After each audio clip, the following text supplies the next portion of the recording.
තස්ස භගවතෝ අරහතෝ සම්මා සම්බුද්දස්ස නමෝ තස්ස භගවතෝ අරහතෝ සම්මා සම්බුද්දස්ස නමෝ තස්ස භගවතෝ අරහතෝ සම්මා සම්බුද්දස්ස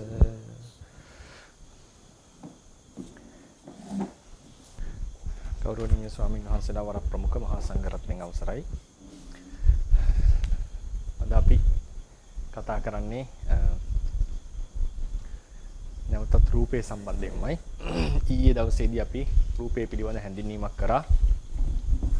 ඊළඟට රූපය, රූප කලාප, රූප සංතතිය කියලා කොටස් තුනක් තියෙනවා කියලා අපි කතා කරා කෙටියෙන්. ඊළඟට රූපය දේශනා කරලා තියෙන ක්‍රම තුනක් තියෙනවා කියලා කිව්වනේ. උත්සන්න ධාතු උත්සන්න මොනවාද ලක්ෂණ වශයෙන්, අසාධාරණ ලක්ෂණ ඇති පැවතීම් වශයෙන්, තිබීම් වශයෙන් සහ හුදු ගති ස්වභාව වශයෙන්. ඊළඟට අද අපිට තියෙන්නේ ඒ දීපු හෑන්ඩ් අවුට් එකම පත්‍රිකාවමයි පාවිච්චි කරන්නේ. ඊළඟට අපිට තියෙන්නේ නම්බර 7 පිටු අංක 4 රූපයෝ ෂඩේන්ද්‍රියට ගෝචර වන අතර විශ්ලේෂණයේ තුලින් ඒවායේ ඇති ස්වභාව ලක්ෂණ සහ කෘත්‍ය ආදී අවබෝධ කරගත හැක. එබැවින් රූපයෝ පරමාර්ථ ස්වභාවය. දැන් අපි කිව්වා ඉස්සලම රූපය කියන්නේ රළුම පරමාර්ථය තේරුම් ගන්නට පහසුම පරමාර්ථය. කොහොමද ඒක පරමාර්ථයක් කියලා අපි තේරුම් ගන්නේ? ඒත් අපිට යන්න වෙනවා පළවෙනි මාතෘකාවලට නේ. පළවෙනි පාඩම වලට. පරමාර්ථයක් වෙන්නට තියෙන ප්‍රධාන කෘත්‍ය මොනවද? 4ක් තියෙනවා. පරිඥා කෘත්‍ය, පහාන කෘත්‍ය, සච්චිකරණ කෘත්‍ය, භාවනා කෘත්‍ය කියන මෙම කෘත්‍යවලට භාජනය කර හැකි නම් යමක් ඒක පරමාර්ථයක් ලෙස අපි අර්ථකථනය කළා. එතකොට රූපේ වැටෙන්නේ මොන කෘත්‍යයටද? රූපය ඇත්තටම ගත්තොත් රූපය අපි සාමාන්‍යයෙන් කියන්නේ පරිඥා කෘත්‍යයට තමයි ගෝචර වෙන්නේ. රූපේ පරිඥා කෘත්‍යයට. එතකොට පරිඥා කෘත්‍යයේ ලක්ෂණය තමයි විමසලා යනකොට අපිට අවසානයේ යම්කිසි නුවණට තේරුම් ගත හැකි යමක් ලැබෙනවා නම් ඒක පරිඥා කෘත්‍යයට ගෝචරයි කියලා අපි කිව්වා. ඒ ලැබෙන්නේ විශ්ලේෂණය තුලින් විමසාගෙන යනකොට. මිනිස්යා කියන අදහස ගත්තොත් ඒ අදහස එහෙම විමසන් ගියා කිය යනකොට ඒක නැති වෙනවා, අතුරුදහන් වෙනවා. අපිට හම් වෙනවා තද ගතිය, ආපෝ ගතිය ආදී චිත්තචෛසික ධර්මයෝ අපිට හම් වෙනවා. ඒවා තමයි පරමාර්ථය. විශ්ලේෂණය කරගෙන යනකොට අවසානයේ අපිට ලැබෙනා වූ දේවල් තමයි පරමාර්ථ වන්නේ. ඒ වගේම අපි කිව්වා පරමාර්ථය අර පළවෙනි මුල් කතාවලදී පරමාර්ථය මේ හැඟවිච්ච දේවල් එහෙම නෙවෙයි ප්‍රකට අපේ ඉන්ද්‍රියන්ට ගෝචර වන්නා වූ දේවල් කියලා අපි කියවනේ. ඉන්ද්‍රියන්ට ෂඩේන්ද්‍රියටම ගෝචරයි පරමාර්ථය කියලා කතා කරනවා. ඒක අර සම්පූර්ණයෙන් හැඟවිච්ච තේරුම් ගන්න බැරි දෙයක් නෙවෙයි. ඒ වගේම අපි කිව්වා පංචේන්ද්‍රියෙන් අරමුණු කරන්නේම පරමාර්ථ කියලා. මතකද? පංචේන්ද්‍රියෙන් කවදාවත් ප්‍රඥප්තියක් අරමුණු වෙන්නේ නැහැ. පරමාර්ථ පමණමයි අරමුණු කරන්නේ. ෂඩේන්ද්‍රිය ඒක 6 වෙනි ඉන්ද්‍රියෙන් මනේන්ද්‍රියෙන් පරමාර්ථ ප්‍රඥප්ති දෙකම අරමුණු කරන්න පුළුවන්. ඒ නිසා තේරවාදයේ සඳහන් වෙන පරමාර්ථය මොනවද පහසුවෙන් ඒක තේරුම් ගන්න පුළුවන් ටිකක්. ඒක අර විශ්ලේෂණය කරන්න වෙන්නේ අපි ප්‍රඥප්ති ඇති ලෙස පිළිගන්නවනේ. ඇති ලෙස පිළිගන්නවා කියන්නේ ඒක අනුව කටයුතු කරනවානේ. ඒක මත පිහිටා කටයුතු කරන්න පුළුවන්. ඒක සත්‍යයක් ලෙස අරගෙන කටයුතු කරනවානේ. එතන තමයි ප්‍රශ්නේ හිටින්නේ. ඒකේ මුල් බැසගෙන කටයුතු කරනවානේ. නැත්තම් ප්‍රඥප්තියේ මත තමයි පිහිටලා හැමෝම කටයුතු කරන්නේ. ලෝකේ කටයුතු කරනකොට පරමාර්ථය මත පිහිටලා නෙවෙයි. පරමාර්ථයත් අදාළයි ඒකට. ඒ කියන්නේ අපි මව පියා ආදී නම් වලින් හඳුන්වන්නේ. නමුත් ඒක රහතන් වහන්සේත් එතනමයි ඉන්නේ. නමුත් ඒක සත්‍යයක් ලෙස පිළි අරගෙන ඒක අල්ලගෙන ඒකේ බැසගෙන ඉඳීම තමයි ප්‍රශ්නේ. එතකොට ඒ වගේ පුද්ගලයෙක්ට පරමාර්ථය පෙන්වන්නට ප්‍රඥප්ති බිනගෙන ආපහු යන්නට. ප්‍රඥප්ති බිනගෙන යන්නට. ඒ බිනීම සිද්ධ කරන්නේ නුවණින් කියලා අපි කිව්වා. බාහිර ප්‍රඥප්ති නෑ. ප්‍රඥප්ති කියන අපි හිතෙන් ගොඩනගාගත්ත. හිතේ හැදිච්ච දේවල් ප්‍රඥප්ති කියලා කියනවා. ඉතින් යම් කිසි ධර්මයක් එහෙම නුවණින් විමසගෙන යනකොට අපිට තේරුම් ගත හැකි නම් ඒ වගේම නුවණට සහ පංචේන්ද්‍රියට ගෝචර නම් නුවණට සහ පංචේන්ද්‍රියට ගෝචර නම් ඇති දෙයක් ලෙස තවත් තවදුරටත් බෙදිය නොහැකි නම් මෙන්න මේ දේවල් වලින් අපිට පරමාර්ථය කියලා තේරුම් ගන්නට පුළුවන්. පරමාර්ථය තේරුම් ගන්න. ඉතින් අද අපි මේ මාතෘකා දෙක තමයි කතා කරන්නේ. කොහොමද රූපය කියන එක පරමාර්ථයක් වන්නේ? රූපය කියන එක පරමාර්ථයක් වන්නේ. අපි ඒක කෙටියෙන් සරලව පරමාර්ථ කතාවේදී කතා කරා මේ බෙදීම සම්බන්ධයෙන්. අපි ටික රූපේ සම්බන්ධයෙන් අරගෙන ටිකක් සවිස්තරව කතා කරමු. එතකොට අපි අත්පත්‍රිකාවේ දීලා තියෙන නම්බර 7 රූප පරමාර්ථයේ විශ්ලේෂණය තුලින් අවබෝධ කරගත යුතු ආකාරය දැන ගැනීම වැදගත්. තා වැදගත්. මොකද විදර්ශනාවට ඉතාම වැදගත් වෙනවා. මම උදාහරණයක් අරන් තියෙන්නේ වාහනේ. උදාහරණ වාහනයක් සලකමු. වාහනයක් ගන්නවා. දැන් රීරුකාන් ස්වාමීන්සලා පුටුව නේද? පුටුව හරි මේසෙ හැර තමයි අරන් තියෙන්නේ. වාහනයක් අපි අරගන්න.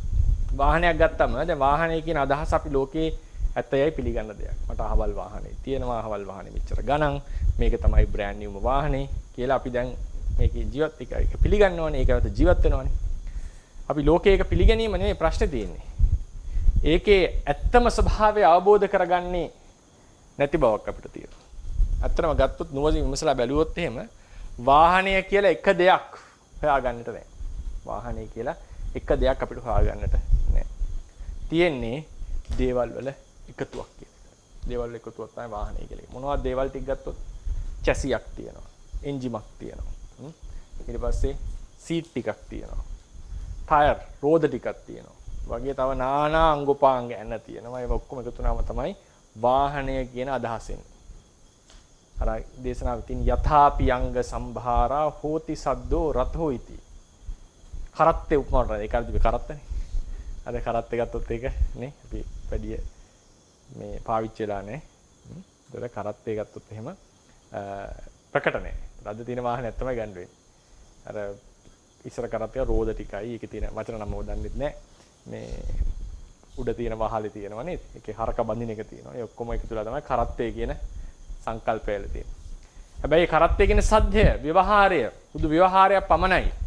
සත්‍ය වශයෙන්ම තියෙන්නේ කොටස් ටික එකතුව. කොටස් ටික එකතුව. ඉතින් මේ කොටස් ටිකේ බෙදාගෙන යනකොට අපිට අවසානයේ හම්බ වෙනවා සතර මහා ධාතු සහ තවත් ධාතු ටිකක් කියලා අපි රූප ටිකක් හම්බ වෙනවා. ඒවා තමයි සත්‍ය වශයෙන්ම රූප කියලා හඳුන්වන්නේ. රූප කියලා හඳුන්වනවා. මම මේ රූප පරමාර්ථයේ මේ මොනවද? රූපය කියන වචනය නිර්වචනය කරනව නෙවෙයි. මේක පරමාර්ථ ධර්මයක්. මොනවද මේ රූප දිස්ත්‍රික දුන්නනේ?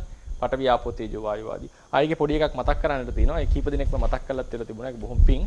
ඒ ලිස්ට් එකේ පොඩි අඩුවක් වෙලා දෙනවා. උපාදාය රූප 14න් 12යි ලියලා තියෙනවා අපි. උපාදාය රූප 14 12යි ලියලා තියෙන්නේ. එතන 14 එන්න ඕනේ චක්කුප්පසාද, සෝතප්පසාද, ගානප්පසාද, ජීවහාප්පසාද, කායප්පසාද. ඒක මතක් වෙච්ච දම් කියමු. ඊට පස්සේ එන්න ඕනේ ඉත්තිභාව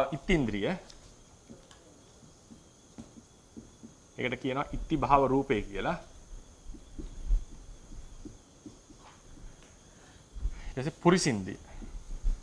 පුරිසින්ද්‍රිය. අපි සාමාන්‍යයෙන් පාලියෙන් කියන්නේ කුම්භාව රූපේ. යන්න ඉන්නේ හැබැයි සිංහලට රූපය කියලා. මේ දෙක දාගන්න නම්බර කාය ප්‍රසාදයේ පස්සේ. අනේ සමාවෙන්න. වර්ණ ගන්ධ රස වලට පස්සේ දාගන්න. රස වලට පස්සේ. sorry. රස වලට පස්සේ. වර්ණ ගන්ධ, වර්ණ සද්ද, ගන්ධ රස, ඉත්ති භාව රූප, පුම්භාව රූප, ජීවිත ඉන්ද්‍රිය, හදේ රූපය, ඕජාව. නේද? ඔය තමයි 18. 18 කියන්නේ මේ 14.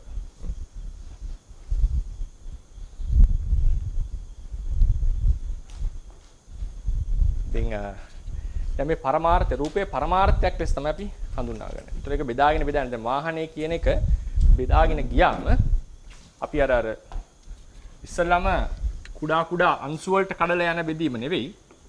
අපි මේ සාමාන්‍යයෙන් තේරුම් ගන්න ක්‍රමයකට අපි ඉස්සල්ලා එනවා. ඊට පස්සේ අර අංශු වල තියෙන ක්‍රමයට අපි කතා කරමු. හෙට දවසේදී අපි ආරම්භ කරා රූප කලාපය කියන එක. තේරුම් ගන්න. මොකද රූප කලාපය අවශ්‍යයි මේ රූපය කියන එකේ නිර්වචනය දෙන්නට අපිට. ඉතින් අපි ගත්තොත් වාහනේ කියලා. මේක වාහනේ නම්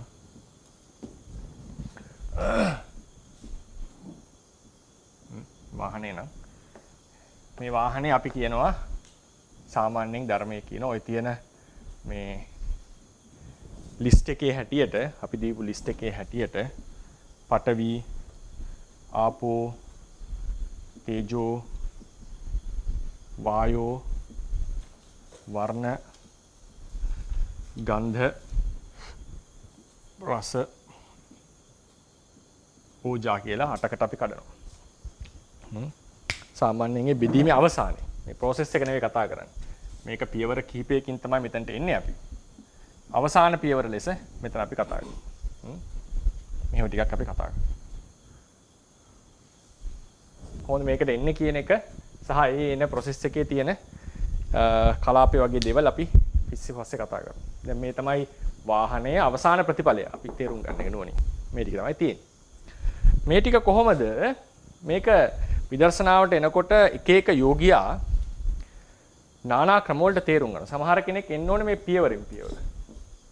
සමහර කෙනෙක් මෙතන ඉඳලා කෙලින්ම මෙතනට එන්නට පුළුවන්. ඒක යෝගියාගේ තියෙන හුරුව නුවණේ තියෙන එකක්. සමහර සසර හුරු කරපු එක වෙන්න පුළුවන්. සමහර නුවණේ තියෙන හැකියාවල වෙනස්කම් වෙන්න පුළුවන්. හැබැයි හැමෝටම ඒ කියන්නේ ඒක අපි සතුටු වෙන්න දුක් අපි ඒක ගැන මොනවත් ඇති කරගන්න හොඳ නෑ. ඒක එකපාර තේරෙනවද නැද්ද කියන එක. නමුත් සමහර යෝගින් එන්නට ඕනේ පියවරෙන් පියවර. සමහර යෝගින් මෙතන ඉඳලා කෙටින් මෙතනට එන්නට පුළුවන්. විසුද්ධි මාර්ගය කියනවනේ. සමහර කෙනෙක්ට එම බලනකොට අන්ධකාරයක් වගේ පේනවා. එකපාර මෙතනට එනකොට. ඒ කටට පොඩි සියුම්ව කඩ විස්තර කරන්නට ඕනේ. ඉතින් අපි ඉස්සලම් බලමු මෙතන ඉඳලා මේක තේරුම් ගන්න හැටි. පටවිය කියලා අපි කියන්නේ සාමාන්‍ය මොකටද? තද ගතියට. ආපෝ කියලා කියන්නේ ආබන්ධන ගතියට. තේජෝ කියලා කියන්නේ උෂ්ණ ශීත ගතියට. වායෝ කියලා කියන්නේ තල්ලු කරන, පිටට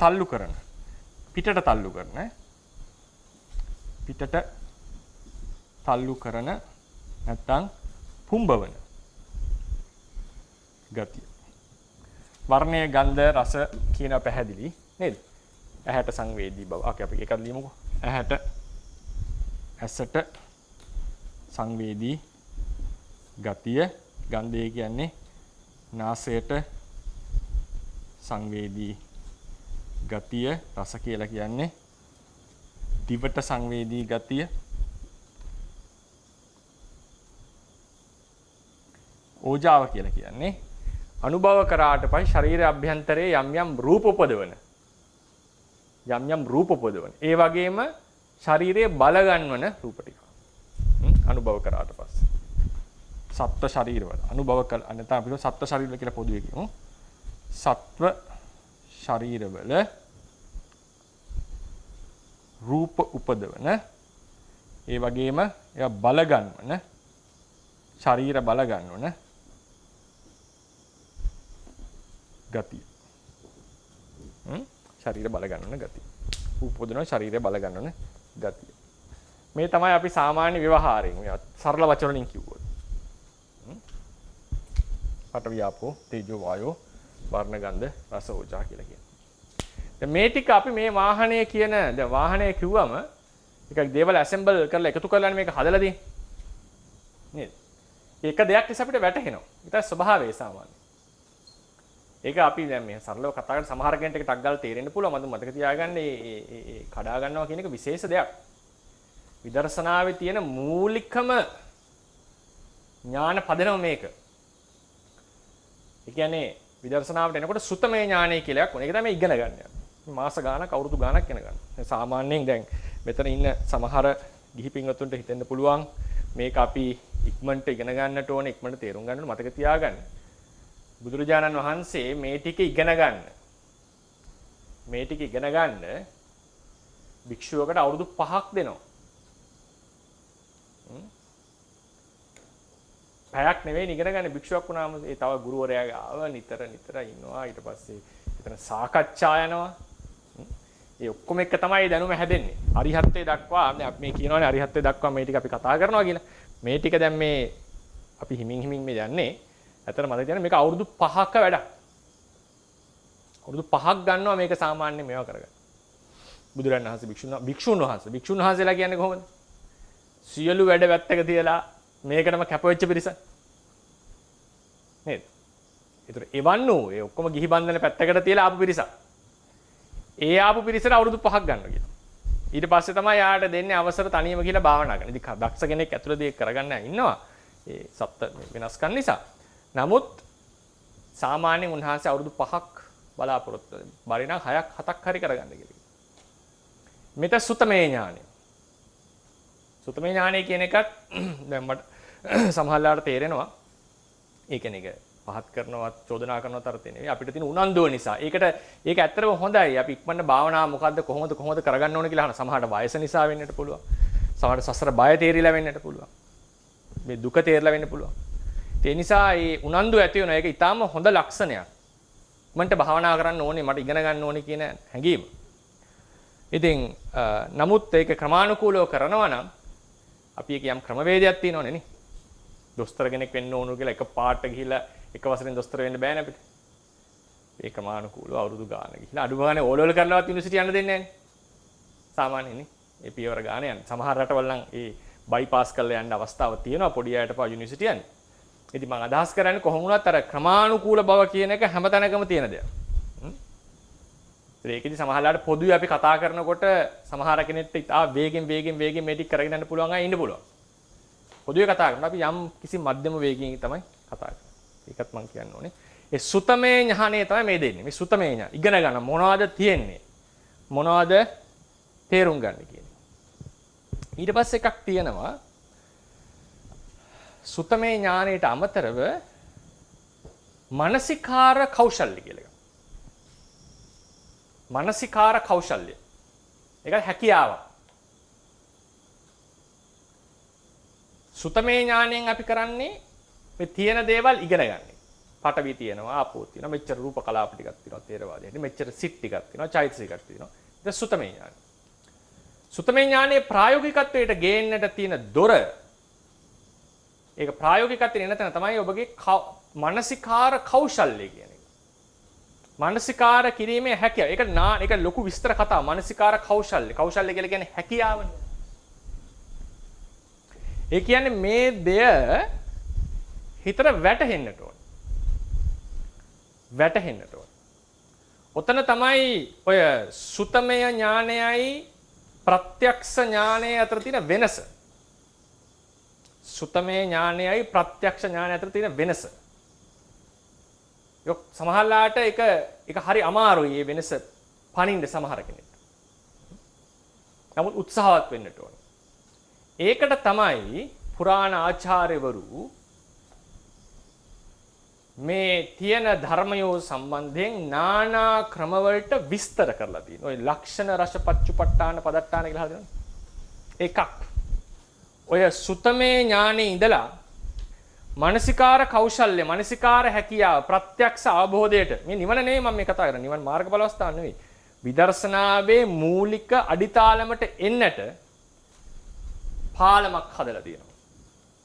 ඒ පාලමේ තියෙන්නේ දැන් උදාහරණයකට රූප මෙච්චරයි අච්චර ප්‍රමාණයක් තියෙනවා කියන එක වැටෙන්නේ ගොඩාක්ම සුතමේ ඥානයේ පැත්තට. ඒ සුතමේ ඥානයේ ඇතුලේ තියෙනවා යම් ධර්ම කොටාස ටිකක් හුදු නුවණ හුදු දැනුමෙන් ප්‍රත්‍යක්ෂයට එන්න අතරමැද තියෙන ටික. ඒවා තමයි ඔය ලක්ෂණ රස පච්චුපට්ඨාන කතා කරලා තියෙන්නේ. ඒ ලක්ෂණ රස පච්චුපට්ඨාන ආදී තේරුම් ගත්තම යම් ක්‍රමයකට බලන්න හිතෙනවා. තද ගතිය පටවිය කියලා කියනවා. නමුත් තව ක්‍රමයකට පතිට්ඨාන රසය ඒ ගුරුවරයා විස්තර මේකයි මේ පතිට්ඨානය කියලා කියන්නේ. මේකයි තද ගතිය කියලා කියන්නේ. එතකොට අර රක්ෂණස පච්චුපට්ඨාන ආදිය ඒක තේරුම් ගත්ත ගුරුවරයෙක් විස්තර කරාම අන්න අපේ හිතට එක පාට ලොකු පිම්මක් පනිනවා හුදු දැනුමෙන් ප්‍රත්‍යක්ෂ. එදාට මේක තමයි සිත කියන්නේ. මේක තමයි පටවිය කියලා කියන්නේ. කියලා සිතයි අරමුණයි ස්පර්ශයෙන් වටන් දැනෙන්න පටන් ගන්නවා තමයි. එතකොට නාම රූප පිළිබඳව ප්‍රත්‍යක්ෂ වෙන තැන. එපමණකින් කෙලස් යටපත් වෙනවනේ. යම් කිසි මෝහයක් දුර වෙලා තියෙනවා එදාට. එදාට දැනෙනවා ප්‍රඥප්තිය සහ පරමාර්ථය කියන්නේ දෙකක් කියලා. දැන් අපිට දැන් මේක බැලුවම සාමාන්‍යයෙන් කෙනෙක්ට ඇති වෙන්නේ අත කියන හැඟීම. අතක්. නමුත් මේ පිම්ම පැන්නට පස්සේ මේකේ තියෙන සතර මහා ධාතු මෙනෙහි කරනකොට අත කියන සංඥාව ඉවත් වෙනවා, මැකෙනවා, හිතෙන් දුර වෙනවා, සතර මහා ධාතුවක් පමණයි තියෙන්නේ කියන අදහස එනවා. එදාට බලෙන් උනත් අත කිව්වට හිතට දැනෙනවා මේක වැරදි කතාව කියලා. අත කියලා කියන්න පුළුවන් විවහාර වශයෙන්. නමුත් අතක් නැහැ කියන එක ප්‍රත්‍යක්ෂ වෙනවා. ඒක එදාට බුදුරජාණන් වහන්සේ නෙවෙයි ඇවිල්ලා අපිට කියන්නේ. අපි ශ්‍රද්ධාවෙන් නෙවෙයි ඒක පිළිගන්නේ. ඒක ප්‍රත්‍යක්ෂයි. ඒ කෙලින්ම ඒකට කියන්නේ ප්‍රත්‍යක්ෂ අවබෝධය කියලා. ප්‍රත්‍යක්ෂ අවබෝධය කියලා කියන්නේ අරමුණයි සිතයි අතර වෙන කිසිදු අවශ්‍යතාවයක් නැහැ. වෙන කිසිදු උපකාරයක් අවශ්‍ය වෙන්නේ නැහැ. කෙලින්ම හිතට දැනෙනවා. එදාට හිතම කියනවා මේක අනාත්මයි. මේක ධර්ම ටිකක්. මේක අත නොවේයි. මේක කය නොවේයි. මේක මම විය නොහැකි කියන ඒවා අදහස් ගලාගෙන එන්න පටන් ගන්නවා. මේකට විපස්සනා අවබෝධ කියලා කියනවා. මේ පිම්ම පැන ගන්න තමයි අවශ්‍ය වෙන්නේ. සමහර කෙනෙක්ට ඒ අවබෝධය ලැබිලා ඇති. නානා ඉන්න පුළුවන් පිරිස අතර. සමහර කෙනෙක් මේක පළවෙනි පාර අහනවා වෙන්න පුළුවන්. සමහර කෙනෙක් උත්සාහවත් වෙන්න පුළුවන්. එතකොට අපි මේ අද කරන්නේ මෙන්න මේ වගේ අවස්ථාවක්. මේකෙන් මේක තේරුම් ගන්න හැටි. ඒක සරල දෙයක්. සරල දෙයක්. හැබැයි ඒ සරලකම බාධකයේ තමයි සසන්තානයේ තියෙන මෝහය. සසන්තානයේ මෝහය. කොච්චර මේක පැහැදිලි වුණත් සමහර වෙලාවට කොච්චර පැහැදිලි වෙගෙන ආවත් හිතට දැනෙන්නේ නැති බවක් තියෙනවා. වාහනය කියලාම අදහස් වෙනවා. කය කියලාම අදහස් වෙනවා. ඒකට බය වෙන්න එපා. නිකන් තේරෙනවා මේ මොකද්ද කියන්නේ. නමුත් හිතට දැනෙන්නේ ප්‍රඥප්තියමයි භවනා කරනවා. ඒකට බය වෙන්න එපා. ඒකට තමයි මානසිකාරය දිගටම කරන්න කියලා කියන්නේ. මානසිකාරය. ඒකට තමයි වාක්‍ය පාඩම් කරන් භාවනා කරනවා කියලා එකක් එන්නේ. ඒක නිකන් මේ ආපු වගේ මේ ගිරව් වගේ වාක්‍ය කියනවා කියලා ඒවට හැලු කරන්න එපා. හොඳ නැහැ. වා ලොකු දාර්ශනික පදනම් මත හැදිච්ච ඒවා. තේරවාදයේ හැටියට මිනිස්සු රහත් වෙච්ච ක්‍රම. නිකන් නෙවෙයි. රහත් වෙච්ච ක්‍රම. මානසිකාරේ වාක්‍ය මානසිකාර කරගෙන යනකොට වාක්‍ය තේරුම් ගන්න ඕනේ ඉස්සෙල්ලා. වාක්‍ය මානසිකාර කරගෙන යනකොට දැන් මම මේක විස්තර කරනවා මෙහෙමයි මේක තේරුම් ගන්න කියලා. එහෙම විස්තර කළත් හිතට වැටහෙන්නේ නැති වෙන්න පුළුවන්. එතකොට තියෙන්නේ හොඳ වාක්‍ය අරගෙන නැවත නැවත ඒක මෙනෙහි කරනවා. ඒ නුවණ යොදව. එතකොට මොකද වෙන්නේ? හිමින් මේ මෝහය ටික ටික දුර වෙන්න පටන් ගන්නවා. විශේෂයෙන් ඕකට තියෙන බාධා තමයි සමාධිය. ඒ කියන්නේ චිත එකඟ නැහැ. ප්‍රඥාවේ අවශ්‍ය මට්ටම පිරීලා නැහැ. සිහිය දියුණු නැහැ. අන්න ඕක තමයි ඉන්ද්‍රිය ධර්ම පහේම වැදගත්කම කියලා එකක් කියන්නේ. ප්‍රඥාව එන්නේ නැහැ නැත්නම් එකපාර. මෙහෙම කාලයක් කරගෙන යනකොට අන්න එක වෙලාවක හිතට මොකද්ද මේ ධාතු ස්වභාවය කියලා අර ස්පාක් එකක් එනවා වගේ දැනෙන්න පටන් ගන්නවා. මේ තමයි පිම්ම පණින තැන.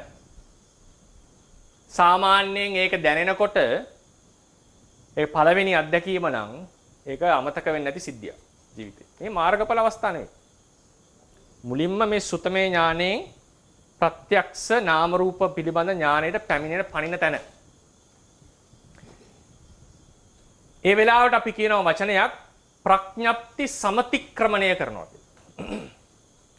ප්‍රඥප්තිය සමතික්‍රමණය කරනවා.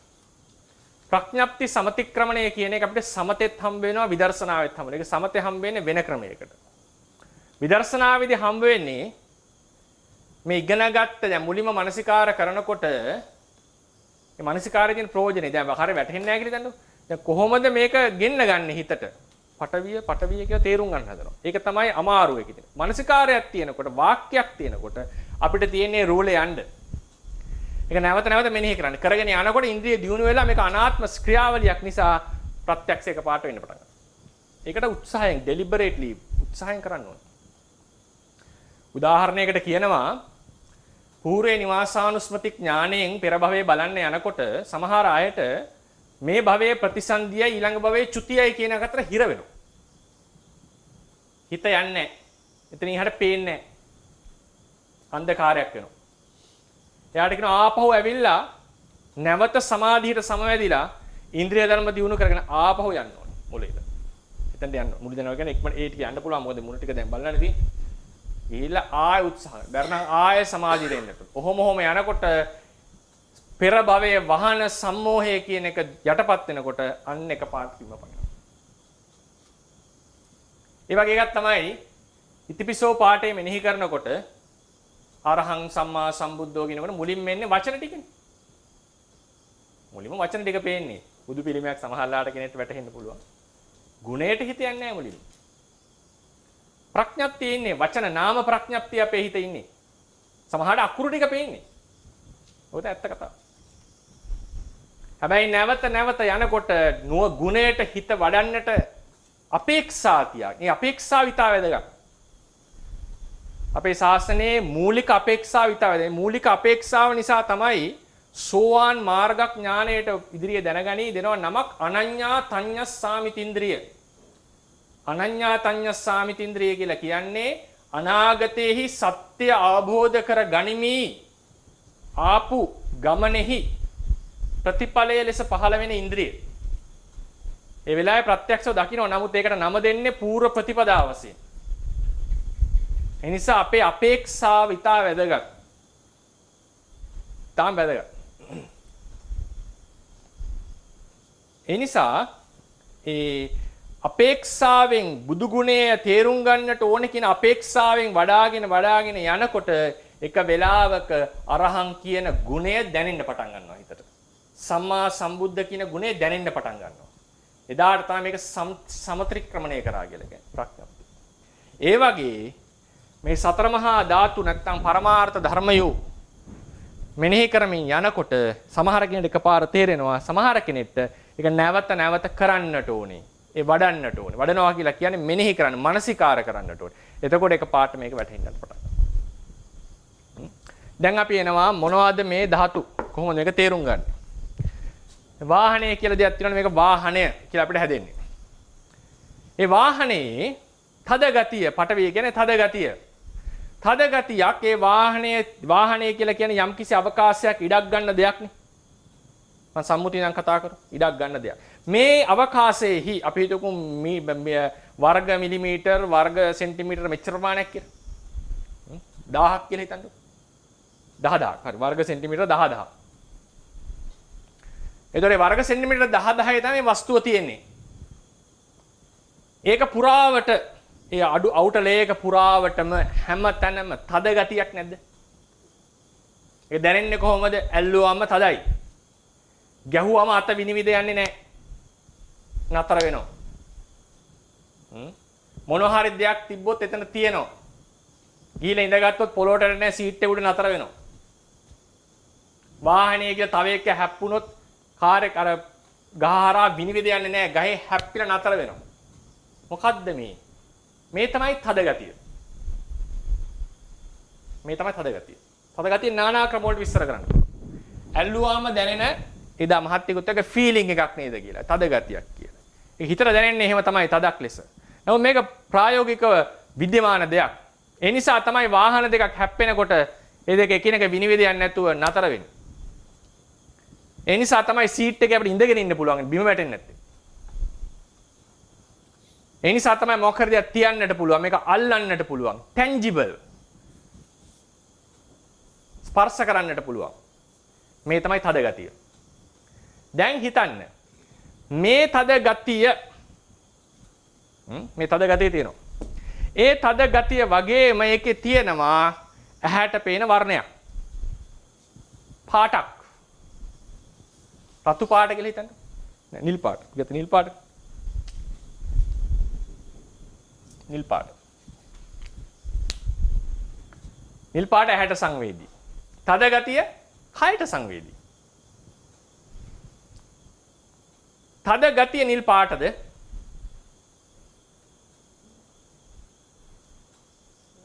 තාම වැදගත් තැනක් ඔය. තද ගතිය නිල් පාටද? තද ගතිය නිල් පාටෙන් යුක්තද? ඔය තමයි හිතට එන ප්‍රශ්න. නිල් පාට කාර් එකක් නෙමේක. ඒ කාර් එකේ ගුණයක් නේ තද ගතිය. ඔය හිතෙන්නට පුළුවන්. කෙනෙක් නෑ ටක් ගාලා හිතෙන්න පුළුවන් නිලයි තදයි දෙකක්. ඒක ආවේ සුතමේ දැනුමෙන්ද භාවනාමේ දැනුමෙන්ද කියලා මට තේරෙන්නේ නෑ. ඒක ඉතින් ඒක හිත බලන්න පුළුවන් වෙන්නේ. කොහොමද මේක ප්‍රත්‍යක්ෂ අවබෝධයක් වෙන්නේ? ප්‍රත්‍යක්ෂ අවබෝධයක් කරගන්න තියෙන එකම ක්‍රමය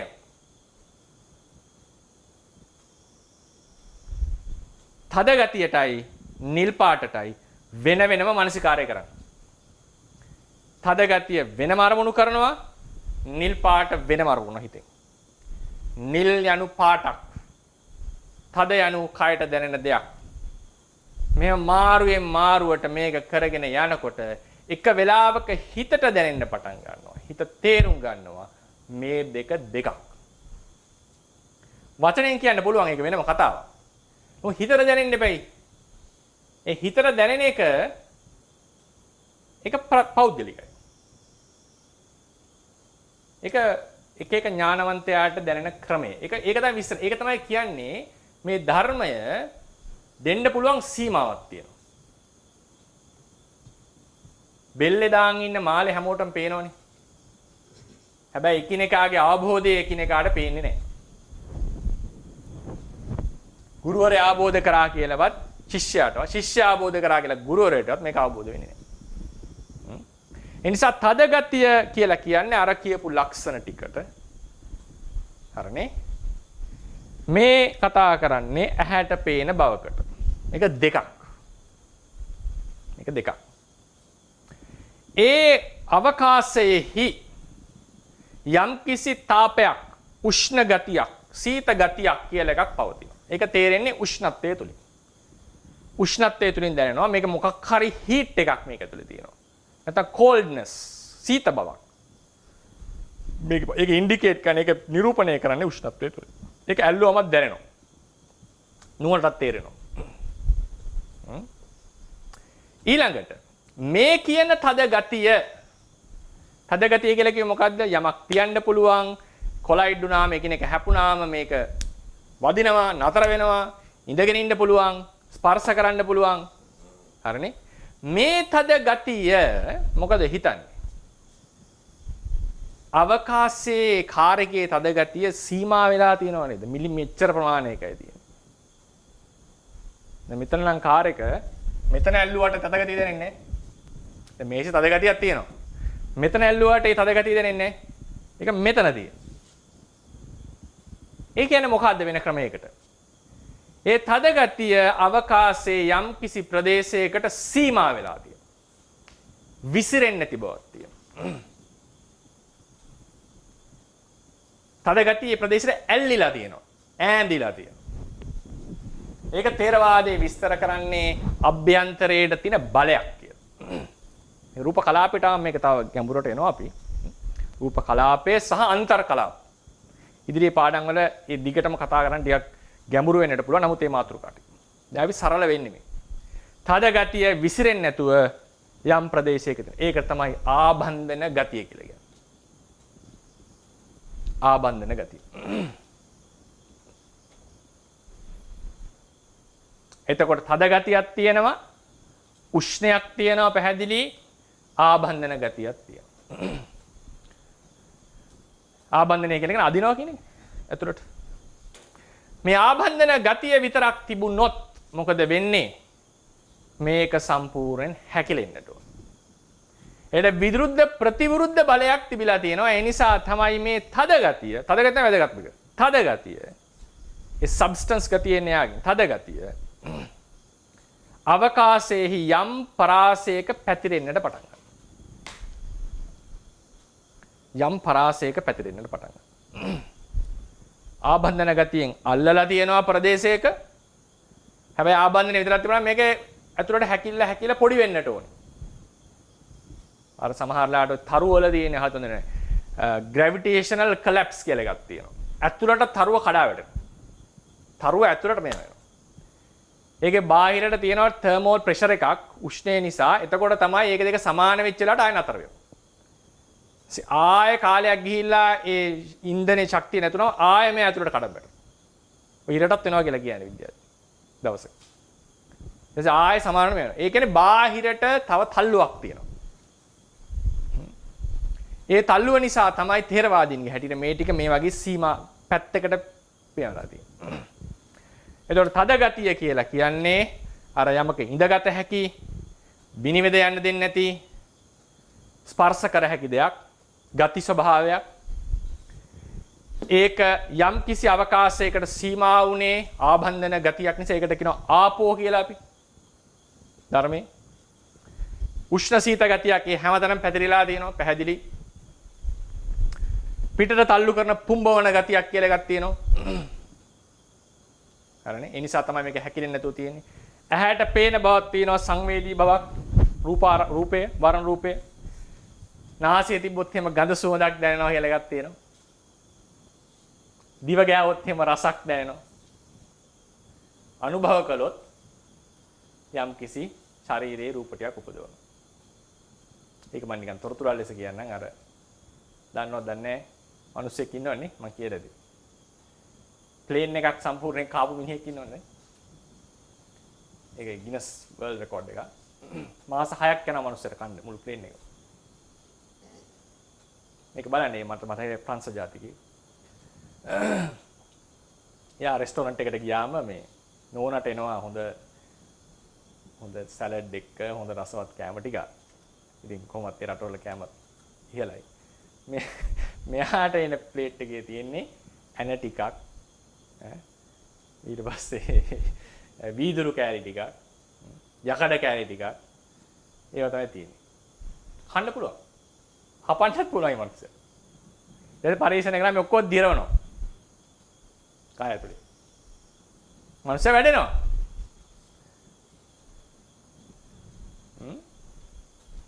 ඉතින් ඒ යම් තෙල් ටිකක් දාලා තමයි කන්නේ ආයේ ටික. හරිම රසයි කියලා යාර කැමති කියලා කියනවා. ඉතින් මම ඒක අදහස් කරේ දැන් කොහොමද දන්නවනේ අපි මේ ලී අපිට කන්න බෑ. නමුත් මේක කාලා ජීවත් වෙනවනේ වේයෝ ටික. නේද? අපිට කන්න බැරි දේවල් කන මිනිස්සු වෙන කිඹුලා හැම මම අපි අහලා තියෙනව නේද මොනවද? කිරිමැටි හැම කනවා කියලා සාමාන්‍යයෙන් තියෙනවනේ විවහාරෙනේ. ඉතින් ඒ වගේ ථේරවාදයේ හැටියට මේ තියෙන සිළු රූපවල යම් ඕජා ගතියක් තියෙනවා. ශරීර අභ්‍යන්තරයට ගියාට පස්සේ මොනවද? අලුත් රූප ටිකක් උපදවනවා ශරීරයේ බල ගන්නවා. ඉතින් මේකෙත් තියෙනවා. ඒක තේරුම් ගන්නේ කොහොමද? කෑවට පස්සේ ශරීරය ප්‍රබෝධවත් වෙනවා කියන්නේ. ඒක තේරුම් ගන්න ඉතින් ඒ කන බව සිහි කරගන්න. කන්න නෙවෙයි කියන්නේ. ඒක තේරෙනවනේ ඉතින් කෑවට පස්සේ මේක එනවා කියන්නේ. එතකොට මෙන්න මේ කියන ගති ටික තමයි මෙතන පවතින්නේ. මේ තියෙන ගති ටික තමයි මෙතන පවතින්නේ. ඒ කියන්නේ වාහනය කියලා. දැන් උදාහරණ අපි හිතමුකෝ මේ ඩස්ටර් එක කියලා. මකණය. තද ගතියක් මේ අවකාශයේ පැතිරිලා තියෙනවා. දැන් මෙතන ඉඳන් මේක අයින් කරොත් මෙතන අවකාශයක තේරුම් ගන්න. තිබුණානේ මේ අවකාශය. ඒ අවකාශයේ තමයි මේ තද ගතිය තිබුණේ. ඒක යම්කිසි හැඩයක් ගත්තා. ඒකට හේතුව ආබන්ධන ගතිය. කෙනෙක් අහන්න පුළුවන් මේක කොහොමද ආබන්ධන ගතිය එන්නේ කියලා අපි ඒක ඉස්සරහට කතා කරගමු. ඒ ආබන්ධන ගතිය නිසා තමයි මේක විසිරුන්නේ නැත්තේ. යම් හැඩයක් කරන් තියෙන්නේ මෙයා. හරිනේ? හැබැයි ඒක සම්පූර්ණයෙන් හැකිලෙන්නේ නැතුව යම් අවකාශයක පැතිරෙන්නේ එහා පැත්තට යම් කිසි තල්ලු කිරීමක් තියෙන නිසා. ලොකු බලයක් දෙන්න ඕනේ මේක පොඩි කරන්න ඕන. ඒකෙන් තේරෙනවනේ. මේ තද කරන්න යනකොට ඒ තද ගතියත් බලයේ තියෙනවා. ඒ වගේම තල්ලුවකොත් එහා පැත්තට. ඒ කියන්නේ ඒ තල්ලු කිරීමකුත් මේක. ඒක තමයි පුම්බවන ගතිය කියලා අපි අදහස් කරලා තියෙන්නේ. තේරවාදයේ. ඊළඟට මෙන්න මේ කියන ප්‍රදේශයේම උෂ්ණයක් සීතයක් තියෙනවා. යම් කිසි. ඇහැට සංවේදී, නාසයට සංවේදී ගති තියෙනවා. දිවට සංවේදී ගතිය තියෙනවා. අනුභව කරොත් යම් කිසි දෙයක් උපදවන ගතියක් තියෙනවා. ඒක දෙක එක්කෙනා දිරවනවා නැද්ද කියන වෙනම කතාවක්. ඉතින් ඒ කියන ගති ටික තමයි මෙතන පවතින්නේ. ඒ හැර මෙතන වෙනම ඩස්ටර් එක කියලා දෙයක් නැහැ. තද ගතිය, ආබන්ධන ගතිය, උෂ්ණ සීත ගතිය, තල්ලු කරන ගතිය, ඇසට පෙනෙන බව, නාසයට දැනෙන බව, දිවට දැනෙන බව, සත්ව ශරීරවල රූප උපදවන බව. මෙන්න මේ ටිකයි මෙතන පවතින්නේ. දැන් බලන්න අපිට කියනකොට යම් ප්‍රමාණයකට තේරෙනවා මේක කියලා. නමුත් නිතරම එනවා ඩස්ටර් එකක් තියෙන්නේ. ඩස්ටර් එකක් තියෙන්නේ.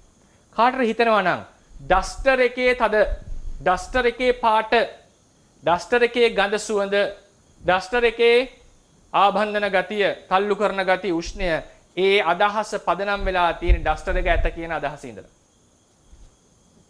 එදාට විමසන්නේ ඇයි මම ඩස්ටර් එකක් ඇත කියලා අදහස් කරේ කියලා හිතන්න. තාමත් වැටහෙනවා නම් මේක ඩස්ටර් එකේ පාට කියලා. ඇයි ඩස්ටර් එකේ පාට වෙන ඩස්ටර් එක කොහෙද තියෙන්නේ? කියන ප්‍රශ්නෙට. එහෙම වැටහෙන්නේ නැත්නම් දැන් අපි දෙවන ක්‍රමයට එනවා. මම එක පාට මේ මෙතන ඉඳන් මෙතනට රෙපයි. සමහර කෙනෙක් ඒක තේරෙනවා. ඒ කියන්නේ මම නැවත කියන අවසාන වතාවට මේ අවකාශයේහි තද ගතියක් පැතිරිලා තියෙනවා. ඒක විසිරෙන්නේ නැහැ. යම් කිසි සීමාවක තියෙන ආබන්ධන ගතියක් තියෙන නිසා. ඒක අන්තර් කලාපීය කලාප ඇතුලේ ඒක අපි පස්සේ කතා කරමු. ඒක ඊට පස්සේ සම්පූර්ණයෙන් හැකිලෙන්නේ නැතුව යම් පරදේශයක තියෙනවා. පැතිරිලා පුම්බවලා තියෙනවා. ඒකේ උෂ්ණත්වයක් මෙතන හැමතැනම තියෙනවා. ඇහැට සංවේදී බවක් තියෙනවා. නාසයට සංවේදී බවක් තියෙනවා. දිවට සංවේදී බවක් තියෙනවා.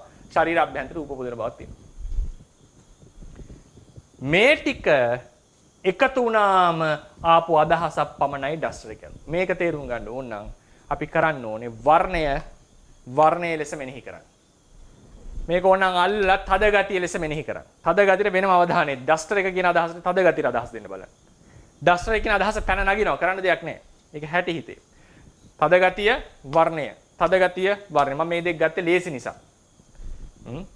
එහෙම කරගෙන යනකොට මාරුවෙන් මාරුවට ලොකු වේගයකින් නෙවෙයි සාමාන්‍ය විදිහට යනකොට තද ගතිය යනු පටවි ධාතුවයි. රූප ඇහැට පේන වර්ණය යනු රූප ධාතුවයි.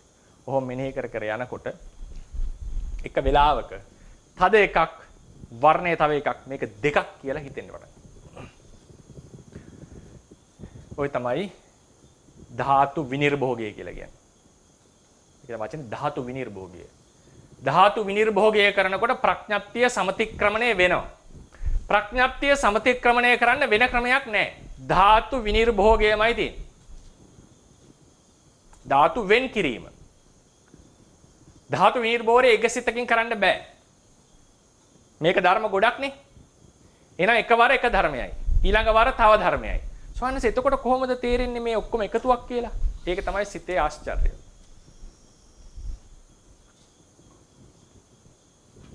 පංච උපාදානස්කන්ධයම රූප වේදනා සංඥා සංස්කාර විඥාන කියන ඔක්කොම එකපාර අවබෝධ කරගෙන ඔක්කොම අනිත්‍ය දුක්ඛ අනාත්ම වශයෙන් එකපාර වඩලා කරන එකක් කියලා එකක් නැහැ. රූපේ අනිත්‍ය එකපාරට බලනවා, වේදනාවේ දුක්ඛේ තව පාරකට බලනවා, සංස්කාරයේ අනාත්මේ තව පාරකට බලනවා. ඔහොම වෙන වෙනම වඩන්නේ නැවතිස්සේ. හැබැයි ඒ වෙන වෙනම වැඩුවට අවබෝධය හැදෙන්නේ අමුතු ක්‍රමයකට. රූපය වර රූපේ එකක්, තද ගතිය තව එකක්, ගන්ධ රූපේ තව එකක්, ආබන්ධන ගතිය තව එකක් කියලා ඔය අටම මෙනෙහි කරා කියනකො කවුරු හරි මාරුවට එකපාර එකයි තේරෙන්නේ. නමුත් ප්‍රඥාප්තිය නැති වෙනවා. ඒ උදාහරණ දෙන්නේ අපි ගත්තොත් සබන් ගුලියක් අරගෙන, සබන් ටිකක් අරගෙන හිමින් පිරිමදින්න බලන්න. මොකද වෙන්නේ? ඉබේ දිය වෙනවනේ. ඒ වගේ නානා ධාතු විනිර්භෝගයෙන්, නානා ධාතු මනසිකාරයෙන් ඝන සංඥාව ඉබේම දුර වෙලා යනවා.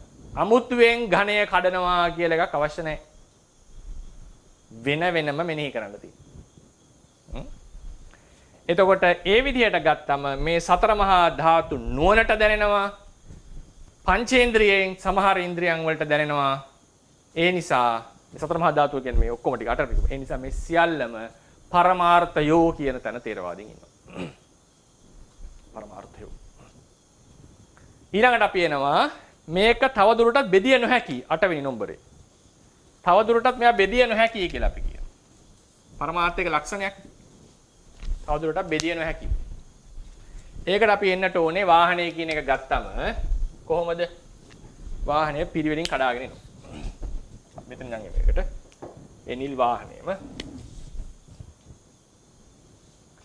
පළවෙනි පාර කැඩුවම අපිට එනවා රෝද ටිකක්, ඊට පස්සේ මොනවා හරි බොඩියක්, එන්ජිමක් නේද?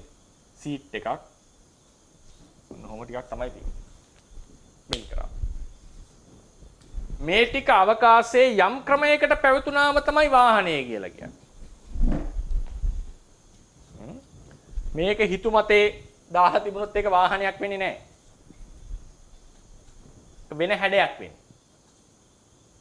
ඒක යවකාශයේ යම් ක්‍රමයකට අද নানা ප්‍රකාර වාහන තියෙන්න පුළුවන්. නමුත් ඒකේ තියෙනවා අපිටම කාර් එකක් කියලා ඒකේ තියෙනවනේ යම් දෙයක් ඒ කාර් එකම හදලා වෙන විදිහකට වෑන් එකක් කියලා කියන්න පුළුවන්. සවකාශයේ යම් ක්‍රමයකට තිබ්බොත් තමයි වාහනේ. දැන් හිතන්නකො මේ ටික ඔක්කොම ගරාජ් එකේ වගේ ගොඩ ගහලා තිබ්බා කියලා. එදාට වාහනයක් කියන්නේ නෑ. අර කැලි ගොඩක්. බැරි වෙලා හරි දැන් මේ කොටස් ටික යම් ක්‍රමයකට එකතු වුණාම තමයි වාහනේ වෙන්නේ. උදාහරණයක් මේකේ ඔන්න මෙතන රවුන්ඩ් තියෙනවා නේ. මෙතන ඇතුලේ සීට් එක තියෙනවා. මෙතන එන්ජිම තියෙනවා. ඔහොමද තියෙන වාහනයක් කියලා කියන්නේ. මේ ටික දැන් වෙන් කරලා දැම්මට පස්සේ මේ ටික වෙන් කරාට පස්සේ වාහනේ කියන අදහසක් නේ අපේ. වෙනම ගොඩක්. හැබැයි මෙතනක් තියෙන්නේ මේ කොටස් ටිකමනේ. අලුත් දෙයක් හැදිලා නැහැ මෙතන. වාහනේ කියලා අලුත් දෙයක් හැදිලා නැහැ. ඇඟිලි පහ මෙලෙව්වම මොලවනනේ කියන්නේ. ඇඟිලි පහ මොලෙව්වම මිටක් හැදුනා නෙවෙයි. ඇඟිලි පහ පවතින ආකාරයට මිටයයි කිව්වා.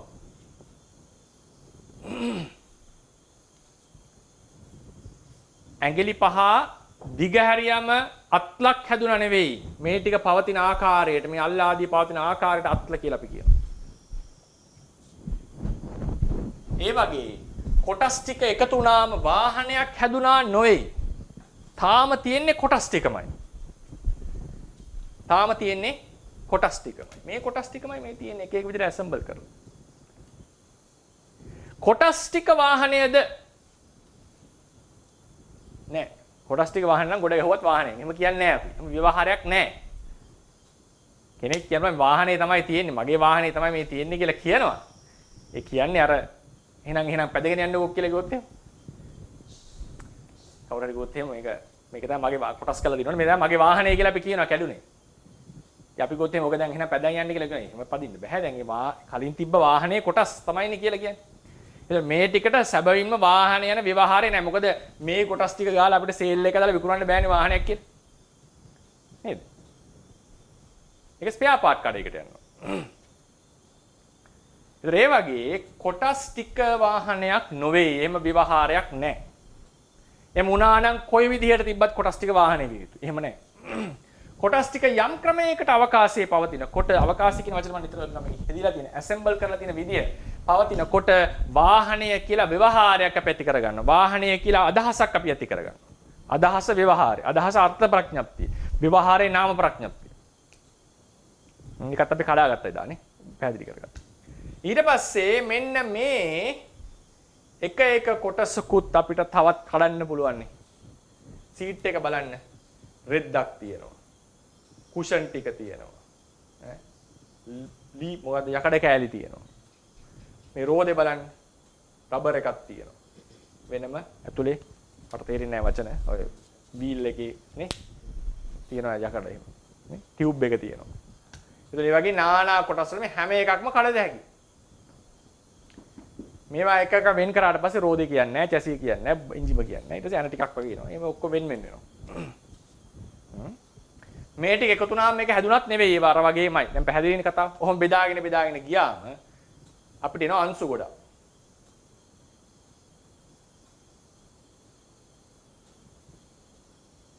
විද්‍යාත්මක මේවට නම් තියෙනවා. ඒ පැත්තට නේ මම යන්නේ. ථේරවාද ක්‍රමයට යන්නේ. අංශු ගොඩක් තමයි හම්බ වෙන්නේ. කුඩා අංශු. මොනවද මේ අංශු කියන එක අපි හෙට කතා කරන්න පටන් ගන්නවා. මේ අංශුව අපි හිතමු තව දුරටත් බෙදිය නොහැකි අංශුව කියලා. ථේරවාදීන් හරියට බෙදිය නොහැකි අංශුවක් තියෙනවා. විද්‍යාවෙත් එහෙමනේ. කෝක් එක තාම බෙදලා නැහැ. බෙදයි දන්නේ අනාගතේ. බෙදිය නොහැකි අංශුව. මේක. ඉලෙක්ට්‍රෝනේ බෙදලා නැහැ තව. කොටස් වලට. මේ බෙදිය හැකි අංශුව තව දුරටත් දැන් මේ භෞතිකමනේ කඩාගෙන ආවේ. මෙතනට එනකොට භෞතික නේ ඉතින් මොකක් හරි ක්‍රමයකට තමයි කඩන්න. නමුත් භෞතිකව කඩන්න පුළුවන් බවක් පේනවා අපිට. මෙතනින් එහාට භෞතිකමය බෙදීම නතර වෙයි. කුඩාම අංශුව භෞතිකමය අංශුව. ඔක ඩෝල්ටන් එහෙම කිව්වේ පරමාණුව කියලා. ඊට පස්සේ ඒක තවත් බෙදාගෙන ගියා විද්‍යාඥයෝ. තේරවාදී හැටියට මේ බෙදී මොකක්ද කියලා අපි දන්නේ නැහැ. බෙදිය නොහැකි කුඩාම අංශුව. ඒකට කියනවා රූප කලාපය කියලා.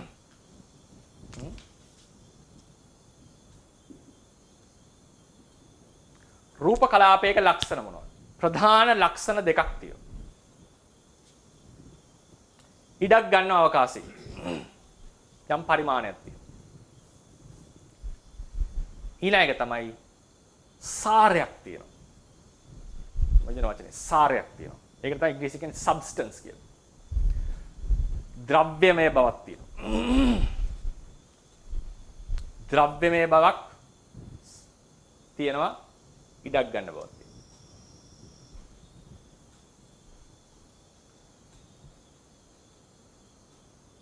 බැලුව බැලමට පේන්නේ භෞතික මේ කඩන්න බෑ. තේරවාදීන් කතා කරන්නේ කොහොමද මේක අපි නුවණට අරගන්නේ පැහැදිලි කරගන්නේ කියන මාතෘකාව දැන් පටන් ගත්තොත් තාපයක් යන වැඩක්. ඒ නිසා මේක මෙතනින් එහාට මොකද්ද සබ්ස්ටන්ස් එක රූප කලාපේ. මොකද්ද ඉඩක් ගන්න බව ඔය කියන මාතෘකා දෙක අපි හෙට ඉඳන් පටන් ගන්නවා.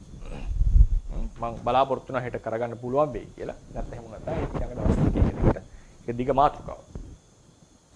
ඒක අපි කතා කරමු. දැන් මේක මේ දෙය අංශුව ඉඩක් ගන්න දෙය තේරවාදීන්ට නුවණින් කැඩිය හැක. භෞතිකමය කැඩිය නොහැක. නුවණින් කැඩිය හැක.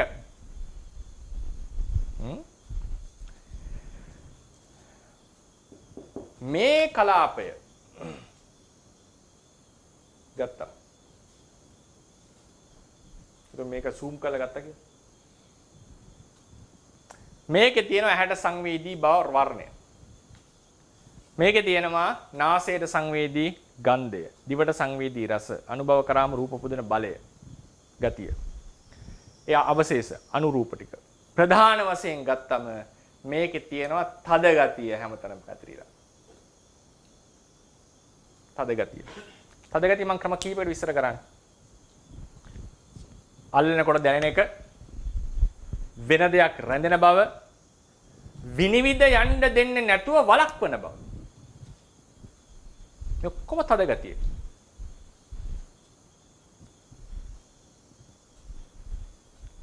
ඒකද අපිට දැනෙන තද ගතිය කියලා කෙනෙක් ප්‍රශ්නයක් අහපුවා. ඒක මේ සබ් ඇටොමික් ටනල් වලට ගියාම විස්තර කරන්න වෙන්නේ ওই විදිහටයි. උතනින් එහාට විස්තර කරන්න බෑ ඒක. මොකද්ද තද ගතිය කියලා පෙන්වන්න බෑ. දැන් උදාහරණයකට කියන්න විද්‍යාවේ හැටියට ස්කන්ධය කියන එක ඒක විස්තර කරගන්න බෑනේ.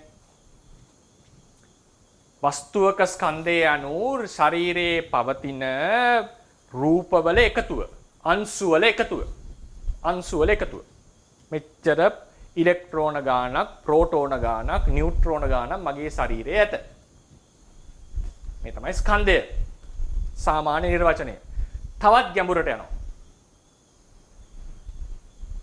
තවත් ගැඹුරට ගියාම ස්කන්ධය කියන එක අර්ථකථනය කරන්නේ අංශුවේ ස්කන්ධය මොකද්ද දැන්? අංශුව යනු ස්කන්ධයද? දැන් අපි කියනවා අංශු ගානනේ ස්කන්ධය කියලා කිව්වේ. මේ කන්වෙන්ෂනලි. අංශුවටම අංශුවේ ස්කන්ධය කවරක්ද? අහවල් දෙය කියලා පෙන්වන්න බෑ. ස්කන්ධය යනු ඇක්සලරේෂන් එකට තියෙන බාධාවයි. වේගය වැඩි කරමින් ත්වරණයක් ලෙස පවත්වන්නට යම් බාධාවක් තියෙනවා. මේ බාධකේ ඇති කරන්නේ ස්කන්ධය. ඒකට කියන inertia mass.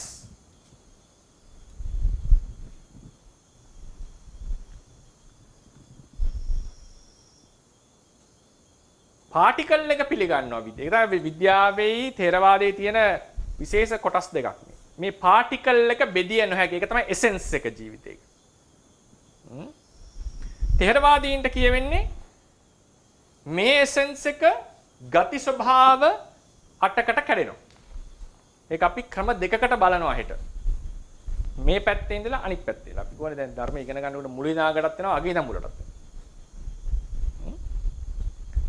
කියන්නට ඕනේ දැනට මං කියන්නේ තද ගතිය යනු ස්පර්ශ කළ හැකි එකිනෙක පැවතිය හැකි තව දෙයක් තියාගන්න පුළුවන්. මෙතන තියෙන්නේ වෙනම සිද්ධියක්. මේ පටවිය ක්‍රම දෙකකට විස්තර වෙන්න ඕනේ. එක පස්සේ අපි යමු. දැන් උදාහරණයක් මේ රූප කලාප දෙයක් කියලා හිතන්නකො. මේ දෙක මෙහෙම පවතින දෙකක්. එකිනෙක විනිවිද යන්නට ඉඩ නොදෙන බව. එන පදගතිය. හරියට තේරුම් ගන්න ස්කන්ධය කියන එක විද්‍යාව විස්තර කරන්නේ. ත්වරණයට ඇති අංශුවක ත්වරණයට ඇති බාධාව. ඒ නිසා තමයි ෆෝටෝන් එකේ ස්කන්ධයක් නැහැ කියන්නේ. ඒ කියන්නේ ආලෝකයේ වේගයෙන් ආලෝකයේ තියෙන උපරිම වේගයේ විද්‍යාව හැටියට. ඊට වඩා වේගයක් නැහැ. ෆෝටෝන් එකට ස්කන්ධයක් නැහැ. හැබැයි ඒක අංශුවක්. ස්පින් එක කියලා එකක් තියෙනවා. ස්පින් එක කියලා කියන්නේ ඉලෙක්ට්‍රෝනයක් මැග්නට්ස් දෙකක් අතරින් යවම දෙපැත්තට විසි වෙනවා. උඩට හෝ යට හරියට මැග්නට් එකට අදිනවා. එතන ස්පින් එක කියන්නේ කැරගෙනවා කියන එක නෙවෙයි. මැග්නටික් ලක්ෂණය පෙන්වන මොකක් හරි ගතියක් තියෙනවා. හවල් දෙය කියලා පෙන්වන්න බෑ. charge එක විස්තර කරන්න බෑ. charge එක යනු positive and negative දෙයක් එකතු කරාම දෙක ආකර්ෂණය කරන බලය ඇතිවන්නේ charge එක නිසා. මොකද විස්තර කරන්නේ. මේ තමයි ඒ කියන්නේ සයන්ස් වල තියෙන ගැඹුරටම ගියාම විස්තර කරගන්න ක්‍රම. ඒ ක්‍රමවේදය පොඩ්ඩක් මම ඉදා ගන්න. තද ගතිය යනු තේරවාදයේ හැටියට ස්පර්ශ වෙන බව ස්පර්ශ කළ හැකි බව එකිනෙක පවත්වන්න පුළුවන් බව තවත් සාරයක් සාරය කියන වචනේ මම ඉන්නේ. හෙට අපි කතා කරමු. සාර දෙකක්. විනිවිද යන්නට දෙන්නේ නැති බව. මේක තවත් අපි බෙදන්නට ඕනේ. එතකොට පැහැදිලි වෙයි. ඒ නිසා මෙතන ඒ භව අංශුව නොවේ. තේරවාදී. ඒ බව මෙතන ඇත. විද්‍යාවෙත් ස්කන්ධයේ අංශුව නොවේ. එහෙම වුණා නම් ෆෝටෝන් කියන එක පවතින්න බෑනේ. Photon is a particle but it doesn't have a mass. ඒ වගේ තද ගතිය යනු අංශුව නොවේ. ඒ තද ගතිය මේතනට කන්ෆයින් උනේ කොහොමද කියන්නේ ඒ වචනේ? සීමා උනේ ආබන්ධන ගතියක් නිසා. ඇතුලේ තියෙන. ඒක හැකිලුන්නේ නැත්තේ පුඩ්මෝණ ගතියක්. මේකේ උෂ්ණය, මේකේ ඇහැට සංවේදී භව, මේකේ නාසයට සංවේදී භව, දිවට සංවේදී භව, අලුතෙන් ශරීරවල රූපෝදන භව කියන ඔක්කොම මේකේ ඇතුළත්. මේ සියල්ල එකතුව තමයි රූප කලාපය. ප්‍රධානම මෙහි තියෙන ප්‍රධානම සාරවත්ම තැන පඨවි ධාතුවයි. රූපයන්ගේ තියෙන ප්‍රධානම රූපේ පඨවියයි. රූපේ පඨවිය තමයි ද්‍රව්‍යමය ස්වභාවය ඇති කරවන්නේ. පඨවිය නිසා තමයි රූප දෙකක් එකිනෙක විනිවිද යන්නේ නැත්තේ. පඨවිය නිසා තමයි ද්‍රව්‍යමය භව ඇවිල්ලා තියෙන්නේ. ථේරවාදීන් මේ භෞතිකමය බෙදිය නොහැකි රූපය මෙන්න මේ කියන ධර්ම වලට බෙදනවා. මේ ටික තද ගතිය එහාට බෙදන්න බෑ. ඒක ගතියක්. ඒක ගතියක්. විද්‍යාවේ නම් එනවා ස්කන්ධය. ස්කන්ධය කියන එක බෙදන්නේ නැහැ. ස්කන්ධය ආවේ ෆීල්ඩ් එකකින්. එහෙම නැත්නම් ඉතා වේගයෙන් කැරකෙන චාලක ශක්තිය සහ විභව ශක්තිය නිසා ස්කන්ධයක් ලෙස පෙනෙන ස්කන්ධ වර්ග දෙකක් තියෙනවා.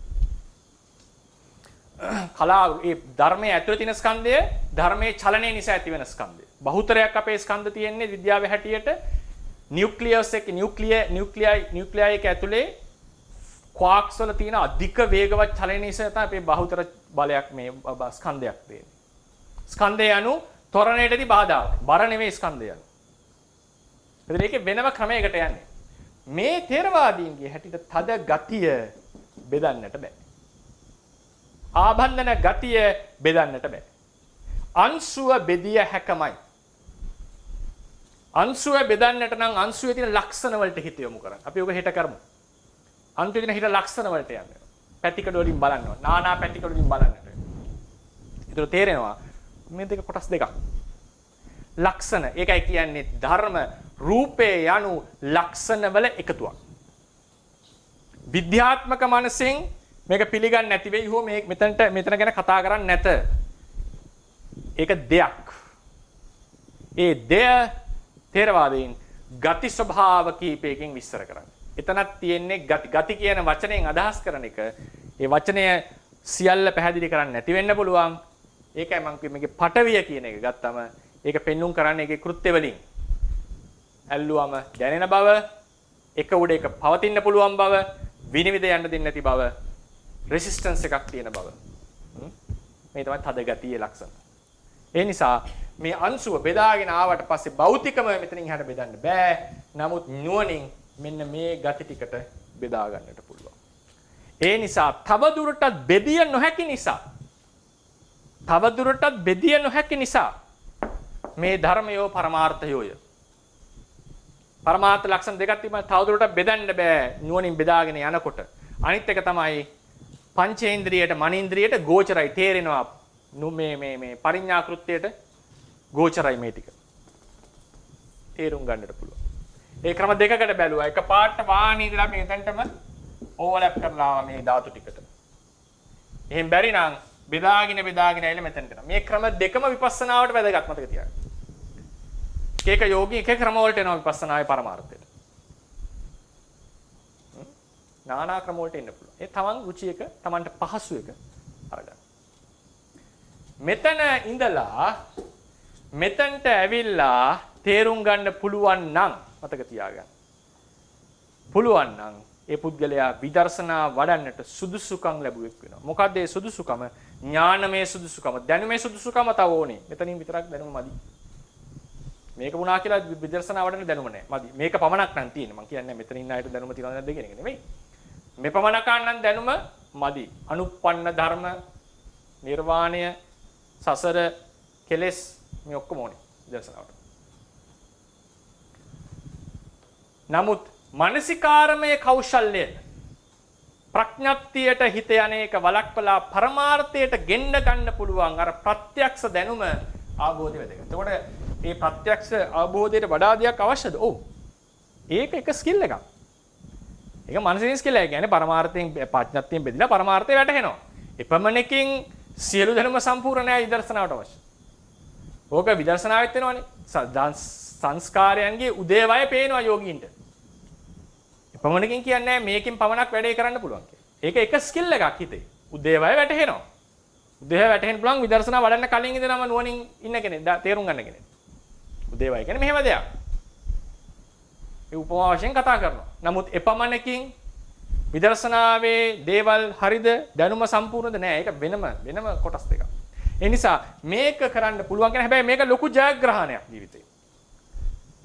ඔයගේ ජීවිතේ විදර්ශනා පාරේ විදර්ශනාවට යන පාරේ විදර්ශනා මාවතේ ඔයගේ කඩයිමුවල් තුනක් තියෙනවා ඇති කර ගන්නට ඕන. දැනුම නේ මම මේ කියන්නේ. ඥානමය හැකියාවල් තුනක්. පළවෙනි එක තමයි මේ කියපු අවබෝධය. ප්‍රඥප්තියෙන් පරමාර්ථයට පණින එක. ඒක ඉතා වැදගත්. ඒක පළවෙනි ස්ටේජ් එක. දෙවෙනි එක තමයි ප්‍රඥප්තියෙන් පරමාර්ථයට නේ. පරමාර්ථ ප්‍රත්‍යක්ෂ කරගන්න. ඒක කියනවා ප්‍රත්‍යක්ෂ අවබෝධයක් කියලා. ඕක තමයි අපේ ශාසනයේ තියෙන ප්‍රත්‍යක්ෂ අවබෝධය. ඊළඟ එක තමයි මාර්ග හිතෙන් නිවන දකින්නකොට. ඊළඟ එක යම් කිසි පරමාර්ථයක් ඇති කල්ලි තා පරමාර්ථයක් හට ගන්නකොට මේ දෙක අතර සම්බන්ධයක් ඇති බව තේරුම් ගැනීම. හේතුඵල සම්බන්ධය වැටහීම. ඒක ප්‍රත්‍යක්ෂ ගණයට නෙමෙයි අනුමාන පැත්තට යන්නේ. ප්‍රත්‍යක්ෂ කියලා කියන්න පුළුවන්. සාමාන්‍යයෙන් ප්‍රත්‍යක්ෂ ලෙස දක්වලා තියෙන්නේ නාම රූප කෙලින්ම තේරුම් ගැනීම. ඊළඟට සංස්කාරයෝ නොතිබී හටගන්නවා. තිබිච්ච සංස්කාරයෝ සම්පූර්ණයෙන් නිරුද්ධ වෙනවා. නොතිබී හටගන්නවා සම්පූර්ණයෙන් නිරුද්ධ වෙනවා. උදේවය ඔන්න තුන. පරමාර්ථයේ ප්‍රත්‍යක්ෂව ලක්ෂණ වශයෙන් දැන ගැනීම. තව ධර්මයකට හේතු වෙන කල්හි ඒ ධර්ම දෙකේ තියෙන හේතු භව ඵල භව තේරුම් ගැනීම. සංකත පරමාර්ථය හටගෙන නිරුද්ධ වෙන බව දැනීම. ඒ සංකත පරමාර්ථයන්ගේ හටගෙන නිරුද්ධ වෙන බව දැනීම මතක තියාගන්න තේරවාදීට අනුමාන ඥානයක් කියලා එක නම් කරා. මේක අපි ඥානය ප්‍රඥාව කතා කරන තැන් වලදී කතා කරමු. මොනවද අනුමාන ඥාන මොනවද ප්‍රත්‍යක්ෂ ඥාන කියලා. ඒ නිසා මේ හැකියාව කියලා කියන්නේ විදර්ශනාවේ ලොකු කඩයිමකට ආවා කියන එක. ඒක තමයි අපි අවසානයේදී ඒකේ බලන්න පිටුවේ අවසාන පිටුවේ දෙවෙනි ඡේදයේ යමකට වාහනයක් පිළිබඳව මෙලෙසට තේරුම් ගත හැකි නම් ඔහු හෝ ඇය වාහනේ නම් වූ අර්ථ ප්‍රඥප්ති ඉක්මවා නුවණින් රූප පරමාර්ථය අවබෝධ කළේ වෙයි. රූපේ සම්බන්ධ විදර්ශනා භාවනාව හෙවත් රූප පරිග්‍රහය ආරම්භ කිරීමට මූලික ඥානමය සුදුසුකමක් ලැබුවේද වෙයි. සුදුසුකමක් ලැබුවේද වෙයි.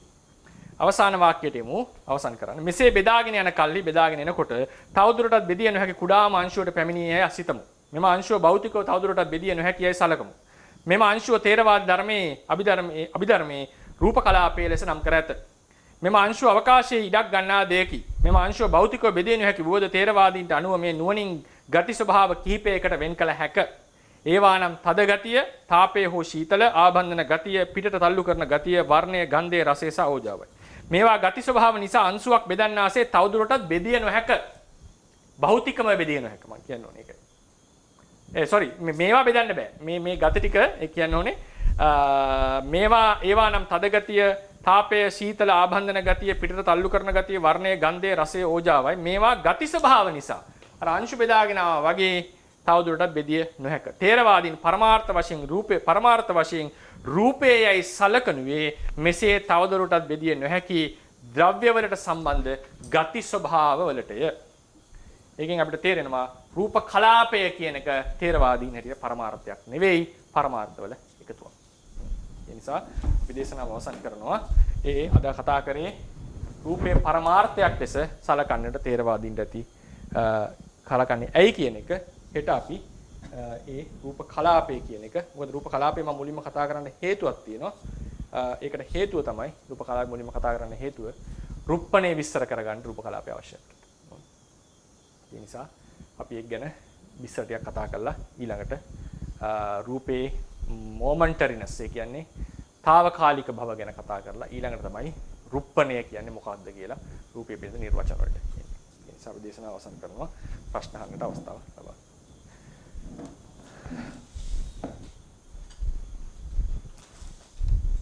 අනිවාර්ය මේ අපේ මේ බාල නවීන විද්‍යාව කියන එකේ බොළඳ වචන දෙකක් තියෙනවා කාලය සහ අවකාශය කියලා. මම කියන්නේ ඒක බොහොම බොළඳ මට්ටමේ තියෙන්නේ මේ මොඩර්න් සයන්ස් වල අපිට මේ රූපය කලාපනේ රූපය කියන එක යම් පමණකට හෝ මහන්සියනේ කාලය සහ අවකාශය කියන මේ ඒක මම ඇත්ත කියලා කියන්නේ විද්‍යාවේ තියෙන දේවල්. ඒවත් මොන හරි සම්බන්ධයක් තියෙද? අපි මාත්මය ඔක් ගැන පොඩි කතාවක් ගියා දිගටම හිටියත් දන්නේ නැහැ පාඩම්වලනේ. නෑ අවසර ගාමිනෝ සීයේ තමයි මම. අපි කාලය සම්බන්ධයෙන් කතාවකට ආවා. මට මතක නැහැ නම්බරේ කීයද කියලා. ඉතින් කාලය කියන එක ථේරවාදීන්ගේ හැටියට ඒක පළවෙනිම දේ මම පෞද්ගලිකව සලකන්නේ නැහැ. ඒක බොළඳ සංකල්පයක් හෝ ලදරු සංකල්පයක් කියලා විද්‍යාවේ. ඒක මගේ පෞද්ගලික අදහස. මම ගොඩාක් ගරු කරනවා විද්‍යාවට. ඒක පෞද්ගලික ධර්ම මතයක්. ඒකෙදී ථේරවාදීන්ගේ හැටියට කාලය කියලා එකක් සත්‍ය වශයෙන් නැහැ. තියෙන්නේ ථේරවාද ධර්මයේ හැටියට ධර්ම પરම්පරාවක පැවැත්ම. එතකොට ධර්ම પરම්පරාවක පවතිනකොට අපි හිතමු රූපය හට ගන්න නිරුද්ධ වෙනවා, හට ගන්නව නිරුද්ධ වෙනවා. මේ પરම්පරාවේ යම් කිසි ලක්ෂ දෙකක් අරගත්තම ඒ ධර්ම පැවැත්ම අරගත්තම අපිට මෙපමණ කාලයක් ගත වුණායයි අදහසක් හිතට ඇති වෙනවා. ඒක තමයි මොනවද කතා කරන්නේ කාලයේ දෙස ථේරවාදීන්ගේ ඇති. ඒක ධර්ම પરම්පරාව දිහා බලාගෙන තියෙන අදහස. මේකට එන්න පුළුවන් තර්ක ටිකක් තියෙනවා. ලස්සන එදා අපේ මේ සාකච්ඡාවේ හොඳ ලස්සන අදහසක් ගෙනාව එක මහත්මේ. මොකද ථේරවාදීන් කියන එකක් තමයි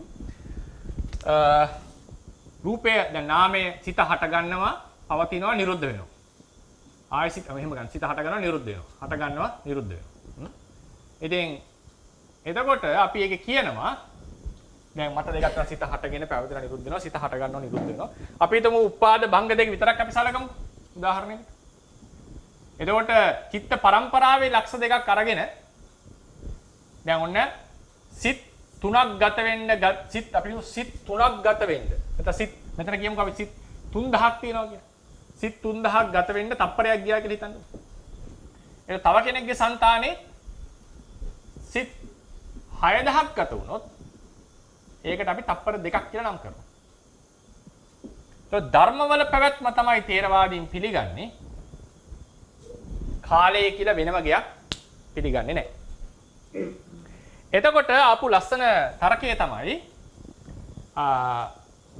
මොකද්ද අපි කියනවා සිත හටගෙන නිරුද්ධ වෙනවා. දැන් උතර සිත කියන එක මූලික ඒකකයේ කොට ගත්ත ගමන් ඒක දාර්ශනික පදනමක්. මූලික ඒකකයේ සිත කරගත්ත ගමන් නැවත කාලයක් ගැන හිතන්නට අවශ්‍ය නැහැ. මොකද ඒ ඒකකයෙන් සියල්ල මනින්න පුළුවන්.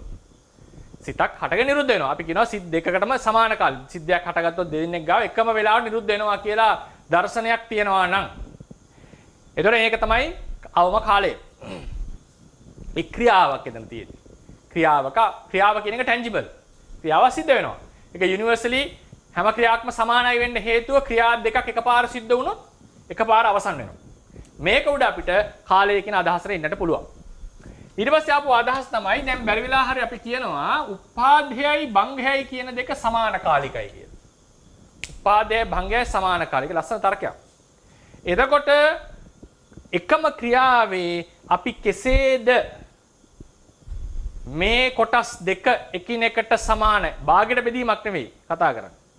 උපාදේ වෙනම අවස්ථාවක් භංගය කියන්නේ වෙනම අවස්ථාවක්. මේ උපාදේ සහ භංගය කියන අවස්ථා දෙකම සමානයි කියන්නට තියෙන පදනම මොකද්ද? එහෙමනම් අපි මෙතනට යම්කිසි කාලයක් අරගෙන ඒක මෙතනටත් ඇප්ලයි කරලාද කියන තර්කය මතුවෙනවා. එතකොට ඒකට අපිට තියෙන ගන්න තියෙන ක්‍රමය තමයි ඒක ථේරවාදයේ පැත්තෙන් ගන්න තියෙන ක්‍රමය තමයි මෙන්න සිතක් ආරම්භ වෙනවා ඉපදිලා ඒ කියන්නේ උපාදේ අවසානයේ කියලා කියන්නේ සිත බලවත් වීම අවසන් වෙන අවස්ථාවක් තියෙනවා. ඒ කියන්නේ උපාද ෆේස් එක උපාදක්ෂණය භංගක්ෂණය ඒකත් පදනමක් තියෙනවා. ඒ කියන්නේ ඒ ධර්මයේ තියෙන හැකියාවක වර්ධනය වෙන අවස්ථාවක් කතා කරන්නේ. හැකියාවක් දුර්වල වෙන අවස්ථාවක්. එහෙම නැතුව නිකන් නෙමෙයි ඒක නම් කරලා තියෙන්නේ. මේ හැම මොහොතෙම ධර්මයේ වෙනස් වී පවතී. වෙනසකට භාජනය වෙයි පවතී. එතකොට දැන් ඔන්න යම් කිසි සිතක් ඉපදිලා ඒ භංගයට එන්නට අභිමුඛ වෙන අවස්ථාවට ආවා කියන්නේ. මේක උපාදී අවසානයේ. මේ වෙලාවේදී යන භංගයට එනවා. මේ වෙලාවේදී තව හිතක් හටගත්තොත් වෙන තැනක ඒ හිත උපාදේ අවසානයේ එනකොට ඒ කියන්නේ ඒකේ බලය අවසන් වෙනකොටම අර තිබිච්ච හිත සම්පූර්ණයෙන් භංගයට එනවා. එතකොට අපි කියනවා සිතක උපාද කාලයයි භංග කාලයයි දෙකම සමානයි. එතකොට මූලික මිම්ම භාවයට පත් වෙන්නේ අනුචිත්තක්ෂණයයි. අනුචිත්තක්ෂණ සමාන වෙන්නට හේතුව මේ විදිහේ කම්පැරිසන් එකක් අපිට ඇති කරගන්නට පුළුවන්. ඒ නිසා ථේරවාදීන්ට මේ ධර්ම වල පැවැත්ම අරගෙන විස්තර කිරීමේ හැකියාව කියන එක කාලේ විස්තර කරන්නට පුළුවන් වෙනවා. හැබැයි මේකෙන් පෞද්ගලිකව මම කියන්නේ නැහැ ථේරවාදීන් අයින්ස්ටයින්ගේ මතය බින්දා කියන එක. අයින්ස්ටයින්ගේ මතයේ හැටියට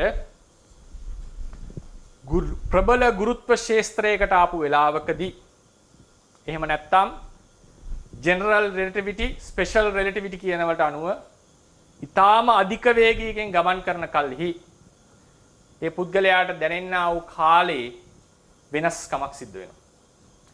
එක්ස්පීරියන්ස් එක වෙනස් වෙනවා. ඔහුගේ අදහස ඇටියට.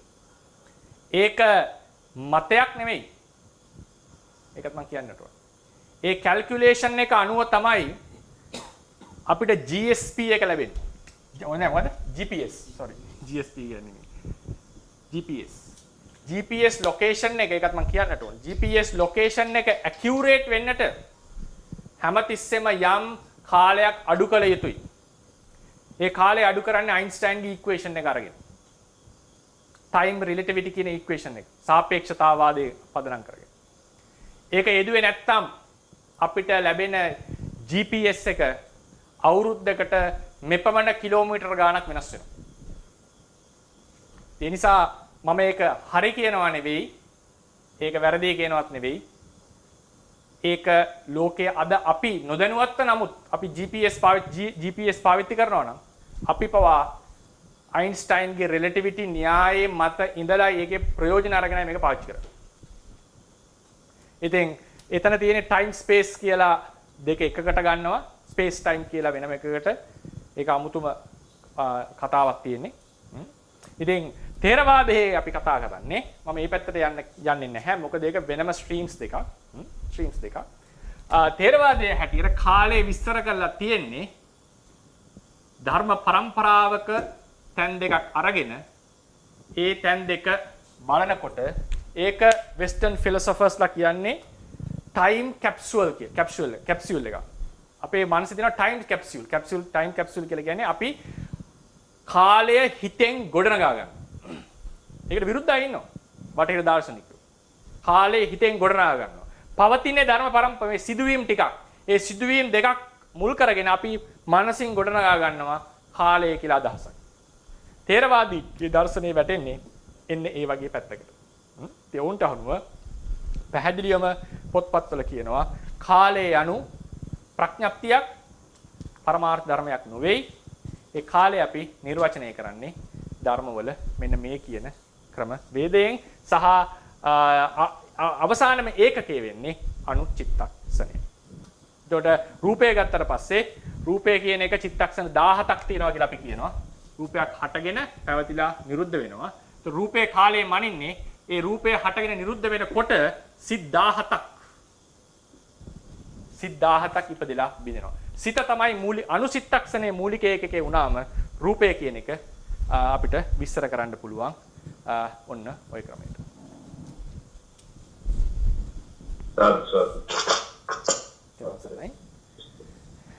අවසරයි හම්බුනේ. ඔව්. ධනුෂ්ක කතා කරන්නේ හම්බුනේ. හම්බුනේ මේ මට ප්‍රශ්නේ තියෙන්නේ ආපෝ සහ වායෝ සම්බන්ධයෙන් මම ආපෝ පැත්තෙන් ප්‍රශ්න අහුවොත් දැන් හම්බුනේ දැන් ඒක පටවියක් සම්බන්ධ කරගෙන අහුවොත් දැන් ඔබ වහන්සේ ගත්ත එක්සැම්පල් එකේ දැන් කාර් එකේ සීමාවේ තියෙන පටවියක් ඒක අවකාශයේ තියෙන බෑනේ. ඒක වෙනතනක තියෙන බෑ. ඔව්. එතකොට ඒක ගොනු කරලා තියාගෙන ආපන්දනය කරගෙන තියන් ඉන්නේ ආපෝ. එතකොට හම්බුනේ එතකොට ඒක මේ දැන් තමයි මම කියන්නේ මගේ විෂුවලයිසේෂන් එකේ සම්බන්ධයෙන්. හරි. දැන් පටවිය කාර් එකේ සීමාවේ තියෙනත් ඒක එහාට නොයන්නත් ඒ පටවිය සමගම ඉපදෙන තේජෝ ගතිය හෝ වර්ණ ගතිය ඒවත් එකතු වෙලා තියෙන්නේ ආපෝ ගතියම නිසාද හම්බෙන්නේ. එහෙම තමයි මගේ ඔළුවේ ඒක හරි ඒක දකින්නේ. එහෙම තමයි. හැබැයි ඒකේ ප්‍රබලවම අල්ලන් ඉන්නේ පටවිය. පටවිය තමයි අර ඒ ටැන්ජිබල් ගතියට එන්නේ. ඒ නිසා තමයි පටවිය පදනම් කරන් විස්තර කරන්නේ. පටවිය අල්ල ගන්නකොට තේජෝත් අල්ලගත්තා වේ, වර්ණයත් අල්ලගත්තා වේ, සීළු කලාප ටික සීළු රූප ටික අල්ලගත්තා වේ. ඒ හම්බුනේ. අතතාව එක ප්‍රශ්නයක් හම්බුනේ. හරිනේ. ඕජා කියන එක මේ ඒක නම් පොඩ්ඩක් තේරුන්නේ අපේ හම්බුනේ. දැන් එතෙන්දී පොඩ්ඩක් ඒක කුකුසට වගේ ආවේ දැන් අනුභව කළ විට රූප ඉපදෙන ගතිය කියලා ගත්තාම හම්බුනේ මට වයින් මේ එතන ඒක අනුභව කළ විට කිව්වදී කවුද අනුභව කළේ කියලා ප්‍රශ්නයක් ආවා. ඒකට එකපාරම පඤ්ඤප්තිය පත්‍ර වටනද කියන හිතුණා. ඒක අපි ඒක මේ දැන් රූපකය තියෙනවානේ. මේ රූපකයට දැම්මට පස්සේ ඒකේ යම් රියැක්ෂන් එකක් වෙන්නේ. මේ රූපකයට ඇතුළත් කරා කියන්නකො. මේ දිනවා රූප ටික ඒකට දැම්මට පස්සේ රියැක්ෂන් එකක් වෙනවා. ඒක අපි ඕජාව කියන රූපේ එනකොට කතා කරමු. ඒක ඕජාවෙන් රූපකයට බල උපකාර ලැබෙන ක්‍රම දෙකක් තියෙනවා. ආහාරජ රූප පොදල උපකාර කරනවා. තමන් කෙලින්ම උපකාර කිරීම කියලා එකක් තියෙනවා. ඊට පස්සේ අපි ආහාර ගන්නකොට අපේ ශරීරය වැඩෙනවා කියන එක තව වෙනම ක්‍රමයක්. ඒ ක්‍රම තුනම තියෙනවා තේරවාදයේ විස්තර කරන්න. ඒ නිසා මේ අපි ඒක පස්සේ දීර්ඝව කතා කරමු. හොඳයි. අනාතකම් සරණයි මේ ආනන්ද කතා කරන්නේ. පෙරවසන්නේ මහත්තයා. සමහරවිට මේ දැන් චිත්තක්ෂණ අපි කාලයක් ඇතුළත ගත්තොත් උත්පාද භංග විතර එකෙන් භාගයක් වගේ කොහොමද එතෙන්දී ඒ චිත්තක්ෂණයම රේති ඒ කාලය ඔක්කොම එකම කාලෙ සරණද. ඒ කියන්නේ අපි හිතමු ඒක පුද්ගලවද්ද එහෙම නැත්නම් මුළු සත්ත්ව සංහතියෙම එකම කාලය දෙක ඒක වෙන්නේ. ඒකේ පොත්වල තියෙන්නේ මහත්මයා සියල්ලටම සමාන කාලයක් කියලා. ඒ කියන්නේ සතුන්ට ඒ කාලෙම ඒ කියන්නේ සිත ඉපදිලා නිරුද්ධ වෙනවා. සිත ඉපදින. හැබැයි ඒකේ මේ මොනවද? ඒකේ තියෙන අතරමැද දැන් වීති වලට ආම භවාංග පතනය කියලා එකක් තියෙනවා අතරමැද. ඊට පස්සේ නුවණේ අඩු වැඩිකම් තියෙනකොට සිතේ වේගවත් බව කියන එක අදහස් කරන්නේ සිතෙන් වේගෙන් තීරණ ගන්න බවනේ අපි කියන්නේ. වේ තීරණ ගන්නවා වැටහෙනවා. වේගෙන් වැටහෙනවා. ඒ වගේ ලක්ෂණ නෙවෙයි මේ. ඒවා වෙනස් එකිනෙක කෙනාට. ඒවා වෙනස්. මේ කතා කරන්නේ මේ ගොඩාක් ෆන්ඩමෙන්ටල් ලෙවල් එකේ සිත කියන එක්ස්පීරියන්ස් එක. හටගෙන නිරුද්ධ වෙනවා. හටගෙන නිරුද්ධ වෙනවා. ඒතර මේ ඔක්කොමගෙම ගොඩ සමූහයක එකතුවක් තමයි අර ගොඩක් හිත වේගවත්, දුර්වලයි, මනස අඩුයි, ඥානය අඩුයි, වැඩි කියන වගේ සංකල්පෙන්නේ මේ ගොඩක එකතුවකින් අපි කතා කරන්නේ. තවත් කෙලෙස් ඔක්කොමත් එක්ක අරගෙන. ඒ නිසා එහෙම එකක වෙනස්කමක් තියෙනවා. නමුත් මේ කතා කරන්නේ අර ෆන්ඩමෙන්ටලි හිත කියන ධර්මතාවයේ සමාන ලෙස ගන්න. ඒ කියන්නේ එතකොට මේ හරි මම තේරෙනවා. ඒ කියන්නේ සවන්නද දැන් සතෙක් කියවන ඒ ඇතිවීම නැතිවීම සමන් නමුත් ඒකේ තියෙන මේ ඒකට ගන්න අරමුණු වල වෙනස්කම් තියෙනවා. වෙනස්කම් තියෙනවා. අරමුණු එක කටයුතු කරන හැටි තේරෙන මට්ටම, තේරෙන වේගය. එතකොට ගොඩාක් ඒ කියන්නේ උදාහරණයකට සිත් 10කින් අපිට තේරෙනවා නම් එයාට තව කෙනෙකුට සිත් 50ක් විතර යන්න වෙනවා තේරෙන්නේ. එතකොට ඒකෙන් අපි කියන්නේ ගොඩාක් සිත් යනවා ඒ මට්ටමට එන්න. හැබැයි සිත එකම විදිහට වැඩ කරා කියලා කියන්නේ. දැන් බුදුරජාණන් වහන්සේ වගේ කෙනෙක් ගත්තොත් එහෙම ඒක ගොඩාක්ම වේගවත් අවබෝධය වගේ. හැබැයි උන්වහන්සේගේ සිතේ වේගය අපේ සිතේ වේගය එකමයි. එතකොට අපේ ගොඩාක් සිත් එහෙමයි කියන්නේ. අපේ ගොඩාක් සිත් නිර්ර්ථකව යනවා කියලා කියන්නේ. සිත් නිර්ර්ථකව යනවා. දැන් උදාහරණයකට අපි ඔය දැකපු දෙයක් තමයි ඒක මම ප්‍රත්‍යක්ෂවම දැකපු දෙයක්. ඒ කියන්නේ සමහරවිට මේ පොඩ්ඩක් උපවාස කියන්නේ ඉස්සෙල්ලා මේ ඒ කියන්නේ දැන් මොකද අපි කියන්නේ මේ සුඛ දුක නැති මේ මොකද මධ්‍යස්ථ සිත් දෙවදින් යන්නේ ඒකත් එහෙම එකක් දෙවදින් ඔව් ඒ ගොඩාක් වෙලාවට කියන අඥාන උපේක්ඛානේ තියෙන්නේ. ගොඩක් වෙලාවට මධ්‍යස්ථ නිකන් ඔහේ අඥාන නිකන් උපේක්ඛා නෙවෙයි නිකන්. ඒක දැනෙනවත් අඩුයි සමහරවල්. අඥාන උපේක්ෂාව යනවා. සමහරවල් සියුම්ම දේශේ යනකොට තමයි අර ගොඩාක් අර අපිට තියෙන්නේ සමහරට අපි හරි ස්ට්‍රෙස් එකේ ඉන්නා වගේ දැනෙන්නේ සමහරවල්. ඒක අපිට ගොඩක් වෙලාවට ඒක අපිට සී වෙන්නේ නැහැ මේ සිද්ධිය. ඉතින් මේ මොකද්ද පෞද්ගලිකව දැකපු දෙයක් අපේ නාවනේ අරිදම්ම ස්වාමීන් වහන්සේ දැන් අපි දැන් ඉතිපිසෝ පාඨේ වඩනවනේ. ඉතිපිසෝ භගවා අරහං කියලා වඩනකොට අපි යම් ක්‍රමයකට ඒක වඩනවා එක එක විදිහට. දැන් අපි අර අටමාලේ අරන් වඩනවා කියලා එකක් තියෙනවනේ. ගුණය මෙනෙහි කරනවානේ බුදුරජාණන් වහන්සේගේ ගුණ. අර්ථයිත් ඒක අර්ථ කියන්නේ අරහං කියනකොට අර්ථයක් හිතට වැටහෙන විදිහට. එහෙම යනකොට සාමාන්‍යයෙන් අපිට 108ක් වඩනවනේ ඉතිපිසෝ පාඨයේ වටයක් සම්පූර්ණ වෙන්නේ. ගොඩාක් වෙලා යනවා සාමාන්‍යයෙන්. ඉතින් ස්වාමින් වහන්සේ 2001 වෙනකොට 2001 වෙනකොට අපි දැකලා තිබෙන්නේ නැහැ. නමුත් 2001 වෙනකොට ස්වාමීන් වහන්සේ කියනවා කෙනෙක් අහනවා ස්වාමීන් වහන්සේ ඔබ වහන්සේට ඔය ඉතිපිසෝ පාඨයේ 108 පාරක් වඩන්න කොච්චර වෙලාවක් යනවද? ස්වාමීන් වහන්සේ hina වෙලා කියනවා විනාඩි 3මාරයි මට යනවා. විනාඩි 3මාරෙන් 108 පාරක් හිතන. ඒක පුරු කර නැත්නම් කොච්චර වේගෙන් හිතුවගෙන කියන උපරිම වෙර දාලා හිතුවත් හිතන්න බෑ විනාඩි 3මාරක් ඉස්සර. මම S2කට දැකලා තියෙනවා. ස්වාමීන් වහන්සේ මුළු පාඩේම තමයි එක මේකට මෙනෙහි කරන්නේ. තප්පර 3ක් ඇතුළත දෙපාරක් උන්වහන්සේට මෙනෙහි කරලා ඉතාම පහසුයි.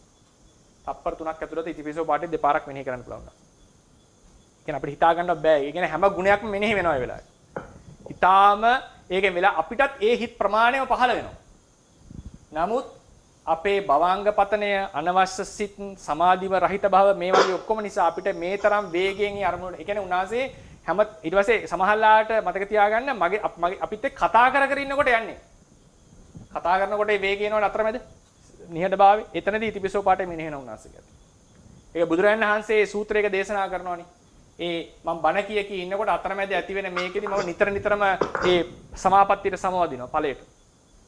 ඉතින් අපේ දර්ශනයේ හැටියට කියනවා 12 කෝටි ලක්ෂ වාරයක් සමාවදිනවා උදේ පාන්දර පැයක් පමණ කාලයක් ඇතුළත. පැයකට විනාඩි 20ක් වගේ ඇතුළත. ඉතින් මේ තරම් වේගවත් කියන එක අදහස අපිටත් ඒ සිත්තිකම යනවා ථේරවාදයේ හැටියට. නමුත් අපි එකෙන් ප්‍රයෝජන ගන්න නැති බව තියෙනවා.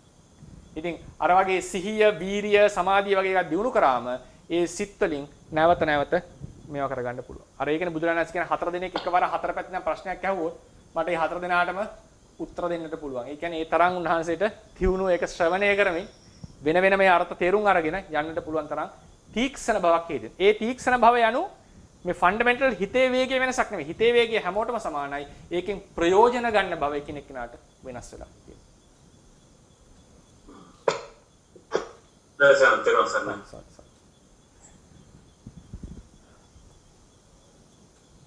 සර්ණයි සායනාංශ ලක්ෂ්මන් කියලා ගිහි කෙනෙක් කතා කරන්නේ මේ ඒ වගේ කරුණක් මේ දැනගන්න ලැබීමත් ආශ්චර්යයක් කියලා හිතනවා මේ ආනන්ද දුර්ලභ කාරණයක් නාවිනේ ස්වාමීන් වහන්සේ ගැන සාදු මේ මන්ට ප්‍රශ්නයක් ආවා ස්වාමීන් වහන්සේ දැන් ස්වාමීන් වහන්සේ නිතරම අර මූල ටීකාව කියලා හඳුන්වනවා දේශනාවල ඒ මූල ටීකාව වශයෙන් හඳුන්වන්නේ මේ ධම්මසංගණී ප්‍රකරණට අදාළ ටීකාවද කියලා. ධම්මසංගණී විභංග ධාතු කතා පුද්ගල පඤ්ඤත්ති යමක ප ဋ ාණ කතාවත් යමක ප ဋ ාණ කියලා පොත් 7යිනේ අභිධර්මයේ තේරවාදීන්ගේ. එහෙමයි සර්. මේ පොත් 7ට ලියවෙන අටුවා ඉස්සලම මිහිඳු මහ ස්වාමීන් වහන්සේ අරන් එන අටුවාවක් තියෙනවා. ඒක සිංහල භාෂාවට පරිවර්තනය වෙනවා පස්සේ කාලෙකදී. ඒ අටුවා පදනම් කරගෙන පාලියට නංවනවා බුද්ධඝෝෂ ස්වාමීන් වහන්සේ නැංගුවා කියලා අපේ සම්ප්‍රදායේ තියෙනවා. බුද්ධඝෝෂ ආංශ නැංගුවා. එතකොට ඒකෙදී ධම්මසංගයේ රත්නශාලී නමුදුත් ඊට පස්සේ විභංගයට සම්මෝහ විනෝදිනී නමිනුත් ඉතිරි පොත් පහටම පරමත්ත දීපිකා මට මතකයි. ඒක පංචප්‍රකරණ කියන එක නමක් තියෙනවා. පරමත්ත දීපිකා නමිනුත් ඒක හඳුන්වනවා. අටුවක් තුනක් ලියවෙනවා. ඊට පස්සේ මොකද වෙන්නේ මුලින්ම උන්වහන්සේ දඹදිවින් එන්නට කලින් රේවත ස්වාමීන් වහන්සේ ගාව ඉන්නකොට අත්තසායනට අටුවාවල් ලියන්න පටන් ගත්තා කියලා කියනවා. අත්තසායනට අටුවාවල් ලියන්න අටුවාවක් ලිව්වා හරිය ලියන්න පටන් ගත්තා. ඒක ඊට පස්සේ ඒ උන්වහන්සේට කියන්නේ තනියම ලියනවට වඩා සම්ප්‍රදායක් තියෙන අවුරුදු ගාණක් ආපු තනියම යා උන්වහන්සේ තියෙන දැනුමෙන් ලියන්නවා ධම්මසංගණී අටුවාව. ඒක කරනවට වඩා අරේ සම්ප්‍රදායක් තියෙන විශේෂ එකක්. ඒ නිසා එතනින් ගිහිලා අහගෙන ලියන්න එක තමයි ඒවත්. ඉතින් තමයි මෙහි තිබිච්ච ඒ ණය ක්‍රම ලංකාවේ තිබිච්ච ක්‍රමයට පදනම් කරගෙන ඒක නිර්මාණය කෙරේ. ඒ කොහොමද මේ ණය ක්‍රම ආවේ කියන එක වෙනම ඉතිහාස කතාවක්. කොහොමද මේ ණය ක්‍රම ටික ඇවිල්ලා තියෙන්නේ. ඊට පස්සේ අනුරාධපුර යුගයේ අගභාගයට එනකොට ඒ මහා විහාර සම්ප්‍රදායටම අයත් හැබැයි ලංකාවේ තිබිච්ච වනවාසී කියන නිකාය. වනවාසී නිකාය කියන එක ආරම්භ වෙච්ච හැටි ගැන මලලසේකර මහත්තයා කියන්නේ ඒක තාම ඒ කියන්නේ එතුමා කියන කතාව තමයි කාලිංග දේශෙන් ආපු රජ කෙනෙක් රජකම අතහැරලා ගිහලා මහාන වෙනවා. ඒ මහාන වුණාට පස්සේ එතුමා තමයි මේ වනවාසී කියන නිකාය. එතුමා වනවාසී නේ මොකද රජ කෙනෙක් අතහැරලා එන්නේ. කැලේටලා ඉන්නේ. ඉතින් හරි සීලවන්තව ගුණවන්තව ඉන්නවා. ඒක දෙවන අග්ගබෝධි රජුරුවන්ගේ කාලේ ඉන්නේ. ඉතින් එතුමාගෙන් ආරම්භ වෙච්ච එක තමයි වනවාසී නිකාය කියලා කියන්නේ. ඒ වනවාසී නිකායේ පහළ වෙන විශිෂ්ටතම උගතා ලෙස සැලකෙන්නේ ආනන්ද වනරතන. ඒක ආනන්ද වනරතන නම උන්වහන්සේ. ආනන්ද වනරතන. ඉතින් ඒ ආනන්ද වනරතන තිස්ස කියලා කියනවා. ඉතින් උන්වහන්සේ ඊට පස්සේ මේ ඒ වනරතන නිකාය කියන එක කාලිංගයටත් සම්බන්ධයක් තියෙනවා. ඔය කියපු ඉතිහාස කතාවේ හැටියට. ඉතින් ඒක විශේෂයෙන්ම සීලවන්තව තිබිච්ච එකක්. ඒ වනරතන නිකාය ඉතිහාසයේ නිකන් හැගෙනවා. ඒ තොරතුරු අනුව පේනවා ඒ වනරතන නිකාය ඔය මේ දෙවනි දඹදෙණි යුගයේදී පවා සංගායනට පවා සහභාගී වෙච්ච එකක් කියලා. ඒක ප්‍රබල නිකායක්. වනවාසී නිකාය. ඉතින් මේ වනවාසී නිකායේ හිටපු ආනන්ද වනරතන කියන ස්වාමීන් වහන්සේ තමයි ඔය කියපු අත්තසාලිනී සම්මෝහ විනෝදිනී ඊට පස්සේ පංචප්‍රකරණ අට කතා කියන තුනටම මූල ටීකාව නමින් පොතක් ලියන්නේ. මේ මූල ටීකාවේ තියෙනවා ථේරවාද මහා විහාර සම්ප්‍රදායට එහාට ගියපු සමහර අදහස් කීපයක්. තියෙනවා. ඒකෙන් ගම්ම්‍ය වෙනවා එක විදිහකට මේ වනරතන කියන නිකාය වෙනම සමහර අදහස් දැරලා තියෙනවා මහා විහාරයේ කියපු ප්‍රධාන කොටසට වඩා. ඒක පැහැදිලිවම උන්වහන්සේ සමහර තැන්වල කියනවා මෙතෙක් කල් අපි මේ දරන් හිටපු අදහස් වෙනස් කරගන්නට සුදුසු, ඒ කියන්නේ හිතන්නට සුදුසුයි කියලා එහෙම නිර්වචන දීපු තැන් ටිකක් තියෙනවා. ඉතින් අතිශයින්ම දක්ෂ තීක්ෂණ නුවරකින් යුද්ධ කෙනෙක්. උන්වහන්සේගේ ගෝලයේ තමයි රූපසිද්ධිය ලියන්නේ බුද්ධප්‍රිය ආචාර්යයන් වහන්සේ කියලා. උන්වහන්සේගේ ගෝලයේ තමයි රසවාහිනී ලියන්නේ වේදේහ සාමි කියලා. උන්වහන්සේගේ ගෝලයේ තමයි ඔය චතුබහන වාර පාළිය කියන අටුවාව ලියලා තියෙන්නේ. ඉතින් ඒ ස්වාමීන් වහන්සේ විසින් ලියපු. ඊට පස්සේ උන්වහන්සේ ලියපු මූල ටීකාව අතිශයින්ම සුවිශේෂයි. ඒක අපේ ටීකා සාහිත්‍යයේ තියෙන මුල්ම ටීකාව ලෙස හඳුන්වනවා. ඒ නිසා තමයි ඒකට මූල ටීකා කියන නම දීලා තියෙන්නේ. ඊට පස්සේ මේ මූල ටීකාව විශේෂයෙන්ම සුවිශේෂී ටීකාවක් ටීකා සාහිත්‍යයේ තියෙන.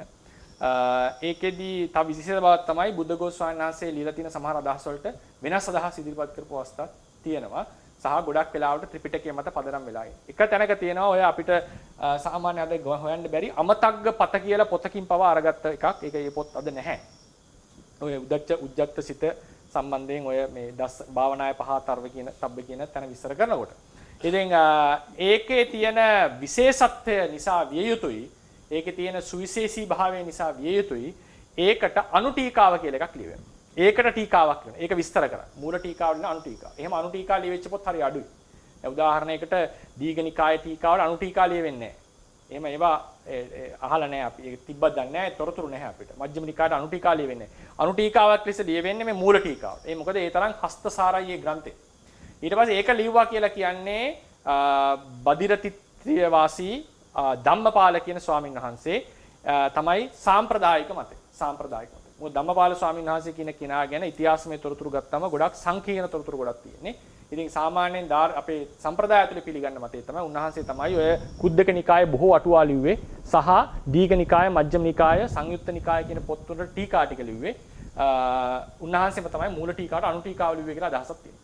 මේ මූල ටීකාවට අනු ටීකා 3ක් ලියවෙනවා. එකක් තමයි ඔය ධම්මපාල ස්වාමීන් ලියපේ, ඒක තමයි ඔය චට්ට සංගායනා CD එකේ එහෙම තියෙන්නේ. ඊළඟට දෙකක් ලියවෙනවා බුරුම රටේ. බුරුමෙත් ඒ මූල ටීකාවට අනු ටීකාව කියන එකක් ලියවිලා තියෙනවා. ඉතින් ඔය ඉතින් එහාට ඒකට ටීකාවක් ලියවිච්ච බවක් තොරතුරු නැහැ. ඉතින් ওই විදිහට තමයි ඔය මූල ටීකාව කියන එක මම නිතර රෙෆර් කරන්නේ. ඔය අභිධර්ම අටුවාවට ලියපු ටීකාව තමයි කියන්නේ. සයිනස් දැන් චට්ට සංගායනාව තියෙන ටීකා ටික ඒක මූල ටීකාව නෙවෙයිද ඒක මූල ටීකාව චට්ට සංගායනාව කියන්නේ අභිධර්ම මොකක්ද අදහස් කරන්නේ අභිධර්ම දැන් මේ චට්ට සංගායනාවේ අභිධර්ම පිටකයට අදාළ අටුවාව තියෙනවා අටුවාවට අදාළ ටීකාවක් ඒ මූල ටීකාව වෙන අටුවාවක් වෙන ටීකාවක් නැහැ වෙන ටීකාවක් නැහැ අභිධර්ම අටුවාවට මූල ටීකාව විතරයි තියෙන්නේ මූල ටීකාව විතරයි තියෙන්නේ ඒ මූල ටීකාවට තියෙන අනු ටීකා 3ක් ඒ අනු ටීකා තුනෙන් චට්ට සංගායනාවේ තියෙන්නේ ඒක සාමාන්‍යයෙන් ව්‍යවහාර කරන පිළිගත් ඒකත් සුවිශේෂ අනු ටීකාවත් ඉතාම විශේෂ අග්‍රගණ්‍ය ටීකාව. ඒ හැම ටීකා අටුවාවම එහෙම තමයි. ඒකේ අර තොරතුරු එහෙම වැඩි. ඒ කියන්නේ හොඳ විවරණ කරලා තියෙනවා. ඉතින් ඒක ධම්මපාල ස්වාමීන් ලියපු අනු ටීකාව තමයි දැන් චට්ට සංගායනාවේ තියෙන්නේ. අනිත්‍ය බුරුම තියෙන්නේ. අනිත් ටීකාට. එතකොට සයන්ස් ඒ සියලුම ටීකා අනු ටීකා ඔක්කොම ලංකාවේ ලියවිච්ච ඒවා නේ සයන්ස්. ඒක මෙහෙමයි. ලංකාවේ ලියවිච්ච සහ දකුණු ඉන්දියාව. දකුණු ඉන්දියාව සහ ලංකාව. ඒ කියන්නේ උදාහරණයකට කුද්දක නිකාය සම්බන්ධයෙන් තියෙන සියලුම අටුවා ගොඩක් අටුවා ඔය ධම්මපද අටුවාව, සුත්ත නිපාත අටුවාව හැර ඊට පස්සේ පටිසම්භිදා මග්ග අටුවාව කීපයක් තියෙනවා. ඒ හැර උදාන, තේරගාතත් ඒ ඔක්කොම ලියවෙන්නේ දකුණු ඉන්දියාවේ. දකුණු ඉන්දියාවට ලියවෙන්නේ. ඒක බදිර තිත්ත්‍ය වාසී ධම්මපාල ස්වාමීන් වහන්සේ දකුණු ඉන්දියාවේ පොඩ්ඩක් මයික් එකක් ඔන් වෙලා කාගේ හරි. මයික් එකක් ඔන් වෙලා. ඉතින් ඔතන ඔය ටීකාවල අටුවා ටීකා වලින් අටුවා ටික ඔක්කොම වගේ ලියවෙන්නේ ලංකාවේ. ඒ ලියන්නෙත් අටුවා ඔක්කොම ලියන්නෙත් ඉන්දියාවෙන් ආපු ස්වාමීන් වහන්සේ. ලංකාවේ ස්වාමීන් වහන්සේලා ලියලා නැහැ අටුවා. මහා නාම කියන ස්වාමීන් වහන්සේ පටිසම්භිදා මග්ග අටුවාව ලියනවා. මට හරියට මතක නැහැ උන්වහන්සේගේ ජාතකය කොහෙද කියලා. ඊට පස්සේ ටීකා ටික ලියවෙන්නෙත් සැලකිය යුතු ප්‍රමාණයක් දකුණු ඉන්දියානු කවුද අපේ ධම්මපාල ස්වාමීන් වහන්සේ දකුණු ඉන්දියානුවෙක් දකුණු ඉන්දියාවේ හිටිය තමයි සලකන්නේ. ඉතින් උන්වහන්සේ අටුවා ටීකා දෙකම ලියලා තියෙනවා. ඉතින් ආනන්ද වර්ණරත්න ස්වාමීන් වහන්සේගේ සමහර පොත්වල තියෙනවා දකුණු ඉන්දියානු වාසීවර ගන්ධ වංශය කියන එකේ. නමුත් සාමාන්‍ය පිළිගන්නේ උන්වහන්සේ ලංකාවේ ස්වාමීන් වහන්සේ කෙනෙක් ලංකාවේ ඉඳන් ලිව්වා කියලා. ඉතින් ඊට පස්සේ දැන් උදාහරණයකට අභිධර්මාර්ථ සංග්‍රහය කියන එක. ඒක ලියපු ස්වාමීන් වහන්සේ දකුණු ඉන්දියානු වාසීනේ අනුරුද්ධාචාර්යන් වහන්සේ. ඉතින් ඒ නිසා මේ අටුවාට හැබැයි ඒ සම්ප්‍රදායන් ලියවෙන තැන් දැන් මූල ටීකාව ලියවෙන්නේ සමහර අටුවා දැන් අටුවා ලියද බුද්ධ වංශ අටුවාව ලියවෙන්නෙම දකුණු ඉන්දියාවේ. ඒතකොට මේ අටුවා ලියවිච්ච තැන් ගත්තොත් ලංකාව ලොකෙට් වෙලා ලියවිච්ච අටුවා තියෙනවා දකුණු ඉන්දියාව ලොකෙට් වෙලා ලියවිච්ච අටුවා තියෙනවා. හැබැයි ඒවා වලින් ගරු කරපු සම්ප්‍රදාය තමයි මහා විහාරයෙන් ආපු සම්ප්‍රදාය. මහා විහාරය කියන්නේ ලංකා අනුරාධපුරයේ තිබිච්ච සම්ප්‍රදාය. ඉතින් සමහර තැන්වල තේරවාදය කියලා ගත්තට මහා විහාරයේ තිබිලා තියෙන සම්ප්‍රදායක් ඒකට වෙනස් වෙච්ච අදහස් පොඩි වෙනස්කම් තිබිච්ච අදහස් තිබිච්ච සම්ප්‍රදායන් තිබිලා. ඒ ඔක්කොම තේරවාද කුලකයට ඇතුළත්. තේරවාද කුලකයට ඇතුළත්. ඉතින් විශේෂයෙන්ම මේ වගේ කාලයකදී දුරින් පිහිටියොත් එහෙම මොනාස්ට්‍රීස් අනිවාර්යෙන් අදහස්වල විසමත්ව එන්නට පුළුවන්. ඒක ප්‍රායෝගික දෙයක්. ඉතින් කොටින්ම කිව්වොත් එහෙම අපි අහලා තියෙනවානේ දැන් මම නිකන් උදාහරණයක් කියන්නම් මේකක්ද මිහින්තලේ තිබුණානේ මේ මොනවද මිහින්තලේ කියන්නේ මොකද්ද චේතියගිරිය කියන්නේ. චේතියගිරිය කියන එක මහසෙන් රජුරුවන්ගේ කාලෙදී අබේගිරික වාසීන් ස්වාමීන් වහන්සේලා ගිහලා ඒක අල්ලගන්න. ඒක මහා විහාරය කියන්නේ නැති වෙනවා. ඊට පස්සේ අපිට චිත්තල පබ්බද සිතුල්පව්ව ගැන හසඳහන වෙනවනේ. සිතුල්පව්ව කියන එක ඒකේ රහතන් වහන්සේලායිම හිටපු තනක් ලෙස තමයි සලකන්නේ. හැබැයි බුද්ධඝෝෂ ස්වාමීන් වහන්සේගේ කාලේ එනකොට සාරිපුත්‍ර සංඝරාජ ස්වාමීන් වහන්සේ විස්තර කරනවා සාරද්දීපනේ බුද්ධඝෝෂ වහන්සේ කාලේ එනකොට මේ චිත්තල පබ්බතේ කියන එක මහා විහාරයෙන් බිඳිලා ගියපු වෙනම අදහස් දරපු නිකායක් බවට පත් වෙලා තියෙනවා. වෙනම අදහස් තියෙන එකක් බවට පත්. ඉතින් මේ විදිහට ඒ කාලෙන් කාලෙට වෙනස් වීම ආදියට භාජනය වෙලා තියෙනවා සමහර තැන්. ඉතින් මහා විහාරය කියන එක තමයි හැබැයි මේකේ මූලිකම තැන තියලා. දැන් මහා විහාර වාසී නම් වාචනාමග්ග නිස්සිතං කියලා තමයි ඔය බුද්ධඝෝෂයන් සමහර ඒවා පටන් ගන්න තියෙන්නේ. ඉතින් සමහර අටුවාචාර්යන් වහන්සේලා ලංකාවට ඇවිල්ලා ඉගෙනගෙන තමයි මහා විහාරය ඉගෙනගෙන තමයි ඒක ලියන්නේ. ඉතින් ওই විදිහට ගත්තම සෙන්ටර් එක මහා විහාරය කියලා කියන්නට හයියක් තියෙනවා. ඒක අපිට එහෙම තමයි හැඟෙන්නේ මහා විහාරයේ පදනම් වෙච්ච හින්දා. ඉතින් එකම තැන තමයි ධම්මපාල ස්වාමින් වහන්සේ ලියපු අටුවා ටික. උන්වහන්සේ දකුණු ඉන්දියාවෙන් ලිව්වා කියන්නේ. හැබැයි ඒවත් ඔය සිංහල පුරාණ අටුවාව පදනම් කරගෙන ලිව්වා කියන එකට තමයි තොරතුරු තියෙන්නේ. ඉතින් ඒතකොට ඒකෙන් ගම්ම වෙන දේ තමයි ලංකාවේ තිබිච්ච අටුවා සිංහල අටුවා පදනම් කරගෙන තමයි මෙයා තියෙන පාලි අටුවාව අද අපිට ඇවිල්ලා තියෙන්නේ. ඒ නිසා ලංකාව පදනම් වෙලා ලියුණා කියන එකට මහා විහාරය පදනම් වෙලා ලියුණා කියන එකට සාධක වැඩි. නමුත් ලොකේෂන් වයිස් සහ ලියපු අය ගත්තොත් සමහර අය දමිළ සම්භවයක් තියෙනවා. සමහර අය ඒ දකුණු ඉන්දියානු සම්භවයක් තියෙනවා. ඉතින් ওই විදිහට බුද්ධඝෝෂ ස්වාමීන් වහන්සේගේ කතා ප්‍රවෘත්තිය ගත්තා මේක ගෝස කියන ග්‍රාමයෙන් ආවා කියලා තමයි බුද්ධඝෝෂේ උප්පත්ති කතාවේදී කියවෙන්නේ. ඒක බුරුම රටේ ලියවෙන පොත. නමුත් උන්වහන්සේ පැහැදිලිවම දකුණු ඉන්දියාවේ විහාර කිහිපයක තවත් ස්වාමීන් වහන්සේලා සමග වාසය කරා කියන එක උන්වහන්සේගේම අකුරෙන් ලියලා තියෙනවා ගාථාවල. ඒ නිසා සමහර විද්වතුන් අපේක්ෂා කරනවා මේක බුද්ධඝෝෂ ස්වාමීන් වහන්සේ දකුණු ඉන්දියානු වාසිකයෙක්ද කියන අදහසක් තියෙනවා.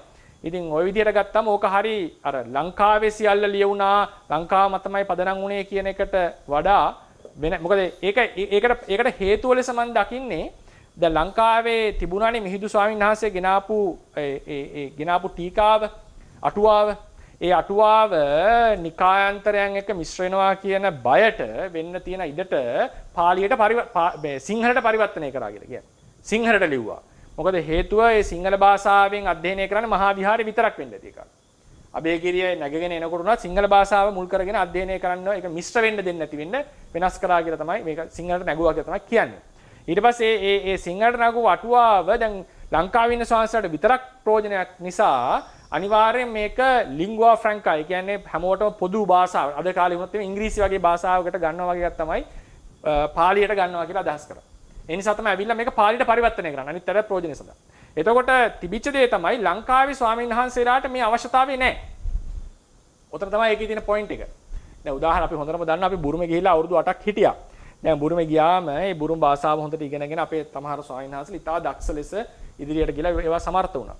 දැන් අපි සමහර ඒවා ඒ බුරුමේ විතරක් තියෙන පොත්පත් ආදී පරිවර්තනය කරනවා. දැන් මේ මෙන භාෂාවට ඉංග්‍රීසියට හෝ සිංහලට එතකොට උන්වහන්සේලාට ඒක අපි හිතමු පාලියට පරිවර්තනය කරා කියලා. මොකද හැමෝටම පාලි කියවන්න පුළුවන් බොහෝ අයට කියලා.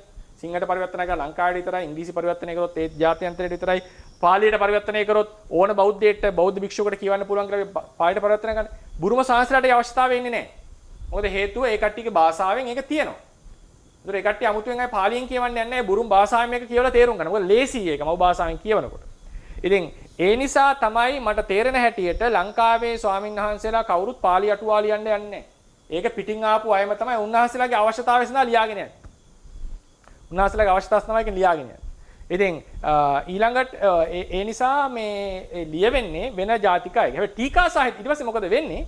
මේ සිංහල අටුවා ටික නැති වෙනවා යම් කාලයකදී.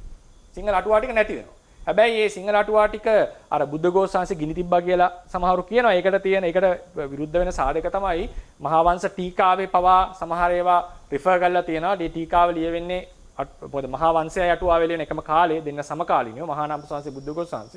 නමුත් ටීකාව ලියවෙන්නේ මහා වංශ ටීකාව ලියවෙන්නේ උන්වහන්සේගේ ශිෂ්‍යෙක් අතින්. ඒතර උන්වහන්සේ පවා මහා අටුවාවේ තියෙන පාලි අටුවාවේ නැති ඒවා කෝට් කරනවා. ඊළඟට තමයි මහා අටුවාව කිව්වම ඒකේ ඔය කුද්දක නිකාය අටුවා ටික තියෙනවානේ. කුද්ද නිකාය අටුවා ටික සිංහල අටුවා ටික තිබිලා තියෙනවා කුද්දක නිකාය පාලි අටුවා ලියනකොට.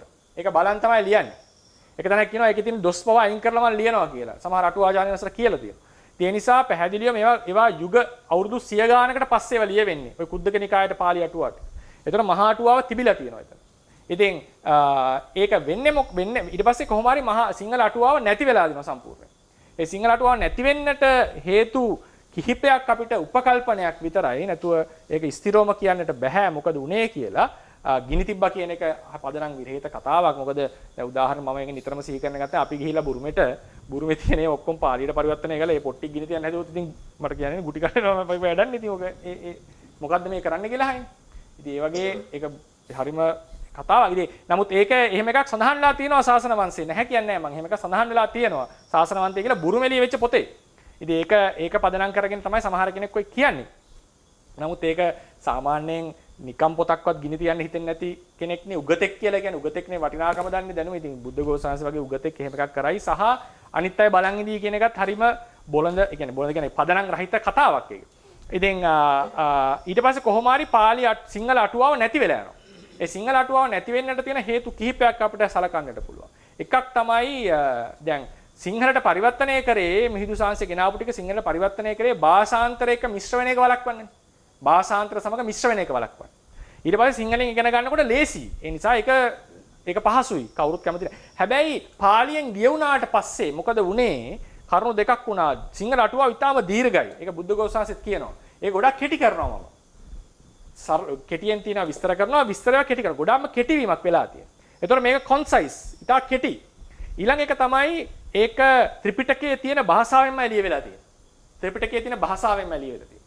දැන් අපි සාමාන්‍යයෙන් කියනවා ඉංග්‍රීසි ඉගෙන ගන්න ගියාම එක කාලයකට ආවම සිංහල ඩික්ෂනරි බලන්න එපා කියලා. ඒක ඉංග්‍රීසි ඩික්ෂනරියෙන් බලන්න. ඒ ඉංග්‍රීසියෙන් මේ සෙන්ස් එක ගන්න. එතකොට ඒ වගේ පාලියේ තියෙන ත්‍රිපිටකයට විවරණේ නටුවා. එතකොට ඒක පාලියෙන් ඉගෙන ගන්නකොට ඒ දැනෙන සෙන්ස් එක වැඩි. සෙන්ස් එක වැඩි. නමුත් ඒකේ අවාසිත් තියෙන්නට පුළුවන් යම් පැතිවලින්. මොකද ඒක ඒ වෙනකොට භාවිතේ නැති භාෂාවක් නිසා. ඒක තමයි ඒක අවාසි වෙනව නම් එන්නේ. භාවිතේ නැති භාෂාවක් නිසා, කතා කරන භාෂාවක් නොවන නිසා. ඉතින් එතකොට අනිවාර්යෙන් පාලි ඉගෙන ගන්න පාලියෙන් අටුවාව කියවන්නට හිත නැඹුරු වෙනවා. ඊට පස්සේ හිත කෙටි. කෙටි. ඒතර අපි දැන් දීර්ඝ සහ කෙටි කියන දෙක තියෙනකොට ඕන කෙනෙක් කැමති ඉක්මනට මේක ඉවර කරගන්න අධ්‍යාපනය කියන. ඉතින් ඒ කාලේ අද වගේ ලොකු මේ සංරක්ෂණ ක්‍රමවේද නැහැ. මොකක් හරි පොතක් ලියන්න ගියාම අවුරුදු මාස ගාණක් යනවා. ඒක ලිව්වට පස්සේ ආයේ ෆොටෝකොපි ගහනවා කියලා එකක් නැහැ. ඒක විතරයි තියෙන්නේ. ආයෙත් ලියන්නට ඕන වගේ ලොකු ප්‍රශ්න ගොඩක්. ඊළඟට මතක තියාගන්න ඕන කාරණාව තමයි ලංකා ඉතිහාසයේ ඔය අනුරාධපුරයේ මැද කාලේ ඉඳලා ලොකු ප්‍රශ්න ගොඩක තමයි මැදි වෙන්නේ. ඒක විනාශ වලට, යුද්ධ වලට, කෝලාහල වලට හැමතැනටම මැදි වෙනවා. ඒකෝටස් ගොඩාක් වෙලාවට මේ මොනාස්ට්‍රිස් වල තිබිච්ච ඒ ප්‍රොපර් ෆන්ක්ෂනින්, කියන්නේ වැඩ කරන ක්‍රමවේද අඩාල වෙච්ච අවස්ථා තියෙනවා. සහ විනාශ වලට ලක් වෙච්ච කාල තියෙනවා අපිට. මේ භික්ෂුණී ශාසනය සම්පූර්ණයෙන් නැති වෙච්ච කාලයක් තිබුණා. ඉතින් ওই විදිහට ඒ වගේ ලොකු බාධක මැද්දේ මේක සිද්ධ වෙනකොට සහ අර කියපු පාලි අටුවාව ඊටාම ආකර්ශනීය වෙන්නට සාධක තියෙනකොට ඒක මැද්දේ මේක ඒ වගේ කාලයකදී ඒ වගේ ලේඛන කලාව දුර්වල කාලයකදී ඒ වගේ දෙයක් සිදු වුණා කියන එකක් උපකල්පනය කරත හැකි ස්ථිර ප්‍රකාශනයක් නෙවෙයි. ඒ වගේ එකක් තමයි පෞද්ගලිකව හිතෙන්නේ. ඉතින් ওই විදිහට තමයි මේ ඒක අර ප්‍රශ්නේ අහුවේ මම දුක විස්තරයක් කරේ ඒක මහත්යෙකුත් ඉදා අහුවා පොඩ්ඩක් විස්තර කරන්න කියලා. ඒ අවස්ථාවත් මම ලබා ගත්තේ මේ වෙලාවෙම යම් දැනුමක් ලබා දෙන්න. දැනුමක් මේ ෂෙයා කරගන්න.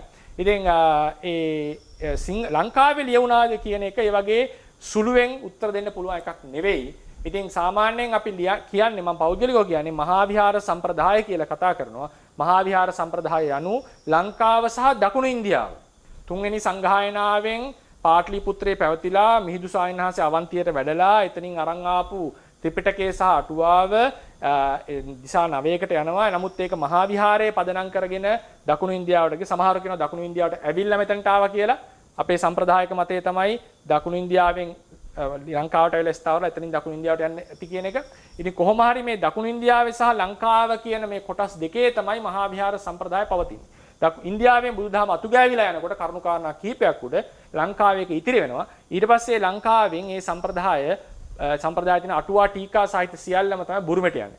තායිලන්තයට යන්නේ. ඊට පස්සේ බුරුමේදී ඒක වෙනම විදිහට ලොකු අධ්‍යයනයකට ලක් වෙනවා. ලොකු අධ්‍යයන ක්‍රම වලට භාජනය වෙනවා. ඊට පස්සේ ඒකේ විශේෂ ග්‍රන්ථ ආදිය නිර්මාණය වෙනවා. ඒ බුරුම රටේ විශේෂයෙන්ම එකක් තමයි සද්ද නීතිය කියන පොත. සද්ද නීතිය කියන පොත. ඒ වගේ ව්‍යාකරණ ග්‍රන්ථයක් අතිශයින්ම විස්තර වෙච්ච ග්‍රන්ථයක් ලියන්න තරම් කොතරම් උගතෙක්ද කියන එක පැහැදිලිව සද්ද නීතිය කියවපු කෙනෙක්ට. ඒක ඉගෙන ගත්ත කෙනෙක්. ඉතින් ඊට පස්සේ බුරුමේ එක වෙනම කියන්නේ මේ සම්ප්‍රදාය මත ලොකු ක්‍රමවේදයක වර්ධනය. හැබැයි වෙන්නේ මොකද්ද? ඒක යන්නේ මේ තියෙන තොරතුරු ටික, මේ තියෙන තොරතුරු ටික, ඒ කියන්නේ අටුවාසා ටීකා සාහිත්‍ය යට බුරුමෙට යනවා. බොහෝ කාලයකට කලින් කොයි කාලේ වුණාද කියලා නිශ්චිතවම තොරතුරු නැහැ. හැබැයි විජයබාහු රජුරුව ලංකාවේ රජ වෙනකොට එහෙ ඉන්න අනුරුද්ධ නැත්නම් අනවරත කියන රජුරුව දකුණු බුරුමේ ආක්‍රමණය කරලා ඒ බුදුදහම සහිතව ඔය එක තැනක් මේ බුදුදහම ගේන්නට ලෝකයේ සිද්ධ වෙච්ච ආක්‍රමණයක් තියෙනවා. ඒ තමයි දකුණු උතුරු බුරුමෙන් දකුණු බුරුමයට කරපු ආක්‍රමණය. ආක්‍රමණය කර රජුරුව ජීවග්‍රහණයෙන් අල්ලගෙන ස්වාමින් වහන්සේලාවත් බලෙන් අරගෙන ධාතුන් වහන්සේලාක වඩම්මලා ඇවිල්ලා උදුබුරුමේ ශාසනය ස්ථාපිත කරන්නේ යටබුරුමේ තිබිච්ච ශාසනය බලෙන් අරන්. ඊට පස්සේ යටබුරුමේ සම්පූර්ණයෙන් විනාශ වෙනවා. ඒක ශාසනයත් ඒකේ අඩාල වෙලා යනවා. ගොඩාක් දුර්වල වෙනවා. ඊට පස්සේ උඩබුරුමේ ඒ ශාසනය ස්ථාපිත වෙන බගාන් කියන රාජ්‍යයේදී. හැබැයි මේ උඩබුරුමට ඇවිල්ලා යුග 3ක් 4ක් යනකොට, ඒ කියන්නේ අවුරුදු 100ක් 150ක් වගේ කාලයක් ඇතුළත ලියවෙනවා සද්ද නීතිය කියන සුවිශේෂී ග්‍රන්ථය. ඒ සද්ද නීතිය කියන එක සාමාන්‍යයෙන් අපිට හිතා ගන්න බැරි මට්ටමක තියෙන ග්‍රන්ථයක්. ඒකේ තියෙන රෙෆරන්ස් ගොඩ, පරිශීලනය, චින්තනය ඒක හිතා ගන්න බැරි මට්ටමේ එකක්. එතකොට අපි එන උපකල්පනය තමයි යුග 4ක්, පරම්පරා 3-4ක් යනකොට උඩබුරුමේ මේ සද්ද නීතිය වගේ මේ තරම් අති විස්තර දැනුමක් තියෙන පොතක් ලියවෙන්නට නම් අර යටබුරුමෙන් ගෙනාව කියන සාධකයේ තියෙනවනේ. යටබුරුමේ තිබිලා තියෙනවා බුදුදහම ඉතාම සුවිශේෂී මට්ටමකට. ඒක වෙනද මාර්ගයෙන් ලංකාවෙන් මේ පොත් ටික ඉන්දියාවට බුරුමෙට ගියා කියන එක තමයි ප්‍රධාන. මොකද හේතුව අටුවා ටීකා ආදී ගිහිල්ලා තියෙනවා. ටීකා වලට වඩා අටුවා ටික ගිහිල්ලා තියෙනවා. මොකද සද්ද නීති ආචාර්යයන් වහන්සේ ටීකාව කෝට් කරන්නේ නැහැ. උන්වහන්සේ කෝට් කරන්නේ අටුවාව. පෙළ සහ අටුවාව. එතකොට ඒක ලංකාවෙන් ගිහිල්ලා තියෙනවා. ඊට පස්සේ අර උඩබුරුමෙට ස්ථාපනය කරපු රජුරවන්ට අවශ්‍යතාවයක් එනවා මේ තියෙන ත්‍රිපිටකය නිවැරදිද ස්ථාවරද කියලා බලන්න. ඒකට උන්වහන්සේට උපදෙස් දීපු ස්වාමීන් වහන්සේ කියන කතාව ශින් අරහන්ත් කියලා කියන්නේ. උන්වහන්සේ කියන එක තමයි ලංකාව කියලා රටක් තියෙනවා. ඒ රටේ තමයි මේ තේරවාද මහා විහාර සම්ප්‍රදාය ඊටාම බලවත්ව පවතින්නේ. ඒ නිසා ඒක බොහෝ ආරක්ෂිතව පැවතිලා තියෙනවා. මිහිඳු කියන ස්වාමීන් වහන්සේ අරන් ආපු ධර්මය බොහෝ කාලයක් අවිච්ඡින්නව තිබිලා තියෙනවා. ඒ නිසා ඒ ත්‍රිපිටකය එක සංසන්දනය කරන්න කියලා කියනවා. ඊට පස්සේ ත්‍රිපිටකය ලබා ගන්න. ඒක ලබාගත් ක්‍රම තියෙනවා ඒක ගැන මත. කෙසේ නමුත් ඒ ත්‍රිපිටකය අරගෙන මේක මේවා කරලා ඒක කියවනවා. ඊට පස්සේ තමයි මේක ස්ථාවර කරන්නේ අඩුපාඩුවාදී තියෙනවනේ හදලා මේ තමයි ත්‍රිපිටකය. ඊට පස්සේ ඔය විජයබාහු රජුරුවන්ගේ කාලේ ඇතිවෙච්ච උඩුබුරුම ඇතිවෙච්ච ප්‍රබෝධය. නමුත් යටබුරුම ඊට කලින් බොහෝ කාලයක් සියවස් ගාණක් තිබුණා බවට සාධක තියෙනවා. එතන බුරුම වෙන වෙලක් තමයි ඔය ජාතිවාදය කියන එක ලොකුවටම තියෙනවා බෞද්ධ රටක් වුණාට. ඉතින් ඒ නිසා මේ යටබුරුමේ තියෙන ඉතිහාසය ඒක අතුගෑ. ඒක ගැන කතා වෙන්නේ නැහැ. යටබුරුමේ තිබිච්ච ඒ ආශ්චර්යය ගැන කතා වෙන්නේ නැහැ. නමුත් අද ඒක එක රටක් වුණාට. ඉස්සර කාලේක රටවල් වෙන රටවල්. ඉතින් විජයබාහු රජුණන්ගේ කාලෙත් තමයි ඔය දියුණුව බුදුදහම ඇති වුණේ. ඊට පස්සේ මොකද වෙන්නේ? එදා පටන් ඒ අනවරත රජුණන්ගේ කාලේ පටන් අද වෙනකම් අවුරුදු 10 ගානක් අද වෙනකම් ඒ ලීනේජ් එක ඒ පරපුර අඛණ්ඩව බුදුමේ පැවතිලා තියෙනවා. ඒ ආචාර්ය සම්ප්‍රදාය ක්‍රමවේද උගන්වන ක්‍රමවේද ඔය කමහරු කියවලා ඉතින් රේරුකාණ සංස්කෘතික පොත්වල ඔය රාත්‍රී වාචනාව කියලා ලයිට් ඕෆ් කරලා එහෙම කතා. ඒවත් අදත් බුරුමේ තියෙනවා ඒ ක්‍රම. මගේ නමෝ තස්ස භගවතු අරහතෝ ගාථාව මාස 3ක් උගන්වන ක්‍රම තියෙනවා. වාක්‍ය විච්ඡේදාදී අටුවාව 10 ක්‍රමයකට කියවන ක්‍රම තමයි. මේවා අතීතේ ඉඳන් ආපු ක්‍රම. ඒකට කියන්නේ මේක ලංකාවෙන් ආපු අටුවා ටීකා වලින් තියෙන ක්‍රමවේදනේ අපි අරන් තියෙන්නේ. එතකොට ලංකාවට වෙන්නේ මොකද්ද? පොළොන්නරු යුගයෙන් පස්සේ මොකද වෙන්නේ ලොකු ආක්‍රමණ විශේෂයෙන් කාලිංග මාගේ ආක්‍රමණය ඊළඟට පළවෙනි රාජසිංහ රජුරුවන්ගෙන් වෙච්ච ලොකු විනාශය සහ බටහිර යුරෝපීය රටවලින් ඇවිල්ලා කරපු කොලොනයිසේෂන් එක කියන මේ සියල්ල මැදෙහි ලොකු පරිහානියකට ලංකාවේ බුදුදහම වැටිලා අවසානයේදී නුවර යුගනට සම්පූර්ණයෙන් දහමක් ගැන කවර කතාවද උපසම්පදාවත් නැති පත්තරපත් වෙනවා. ඒ නිසා මොකද වෙන්නේ ලංකාවට අද තියෙන්නේ ඇත්තටම කිව්වොත් නැගිටලා හිටපු බුදුදහමක් මිසක් පුරාණේ ඉඳලා ආපු ආචාර්ය ක්‍රමවේදය කියන එක ලංකාවේ ගිලිහෙනවා. ඒකට තියෙන හොඳම උදාහරණයක් තමයි සංඝරාජ ස්වාමීන් වහන්සේට ඉතිහාසයේ හැටියට බාලාවතාරය කියන පොත. බාලාවතාරය කියලා කියන්නේ pāli භාෂාවේ මූලිකම පොතක්. මේ බාලාවතාරේ නාමකාණ්ඩය ඉගෙන ගන්න වෙන්නේ අර හිරේ හිටපු එයාගේ නම මට මතක නැහැ. හිරේ හිටපු ඒ මහත්මයෙක්ගේ. එයා හිරේට දාලා ඉන්නේ. ඒ තරම් දැනුමේ පොත් ටික තිබුණා දැනුම ගොඩාක් පල්ලෙහාට යනවා. ලංකාවට වෙන්නේ. ඊට පස්සේ තමයි සියම් නිකාය, අමරපුර නිකාය, රාමඤ්ඤ නිකාය කියන නිකායවල අරගෙන එන්නේ. එතකොට ඒ අරගෙන එනකොට කොතෙක් දුරට බුරුමේ ඉඳලා ඒ දැනුම සහිතව අරගෙන ආවද උපසම්පදාව සහ යම් දැනුමක් දරන් ආවේ කියන එක අපිට විමසන්නට වෙනවා. එතකොට ඒ නිසා තමයි අපිට අද වෙනකොට විශේෂයෙන්ම අධ්‍යාපන ක්‍රමවේදවල ලොකු වෙනස්කමක් පේන්නේ. ඒක මම කියන්නේ ලංකාවේ ඉඳන් බලනකොට ඒක ලැජ්ජාවට හෝ මේ වන්න කරුණක් නෙවෙයි. හේතුව මොකද උනේ මේ ලීනේජ් එක කැඩුනා මේක ඇතුලේ. ලීනේජ් එක කැඩිලා මේ නව ප්‍රබෝධයක් මේ ඇතිලා තියෙන මේ අවුරුදු ලංකාවේ බුද්ධ ශාසනයට ඇත්තටම උපසම්පදාවට ලංකාවේ අවුරුදු 200ක්වත් නැහැ. 200ක් ඇදී සියම් නිකායට උඩරිම ගත්තොත්. එතකොට ඒ නිසා ඒක කැඩිච්ච එකක් තමයි මේ ආපහු වෙන තැනකින් අපි අරන් ඇවිල්ලා තියෙන්නේ. බුරුමෙට වෙන්නේ මොකද්ද? යට බුරුමෙට යන්නේ ලංකාව හරහා ඒකම තමයි උඩ බුරුමේ ස්ථාපිත වෙන්නේ. ඒක තව රිෆ්‍රෙෂ් වෙනවා ලංකාවේ ත්‍රිපිටක එක සංසන්දනය කරලා ඊට පස්සේ ඒක අද වෙනකම්ම අකණ්ඩව පවතිනවා. එතකොට අර මිහිඳු ස්වාමීන් වහන්සේගෙන් ආපු ක්‍රමවේද ටික සෝනුත්‍ර ස්වාමීන් වහන්සේලාත් එක්කන් ගියා යම් කුමාරණයක්.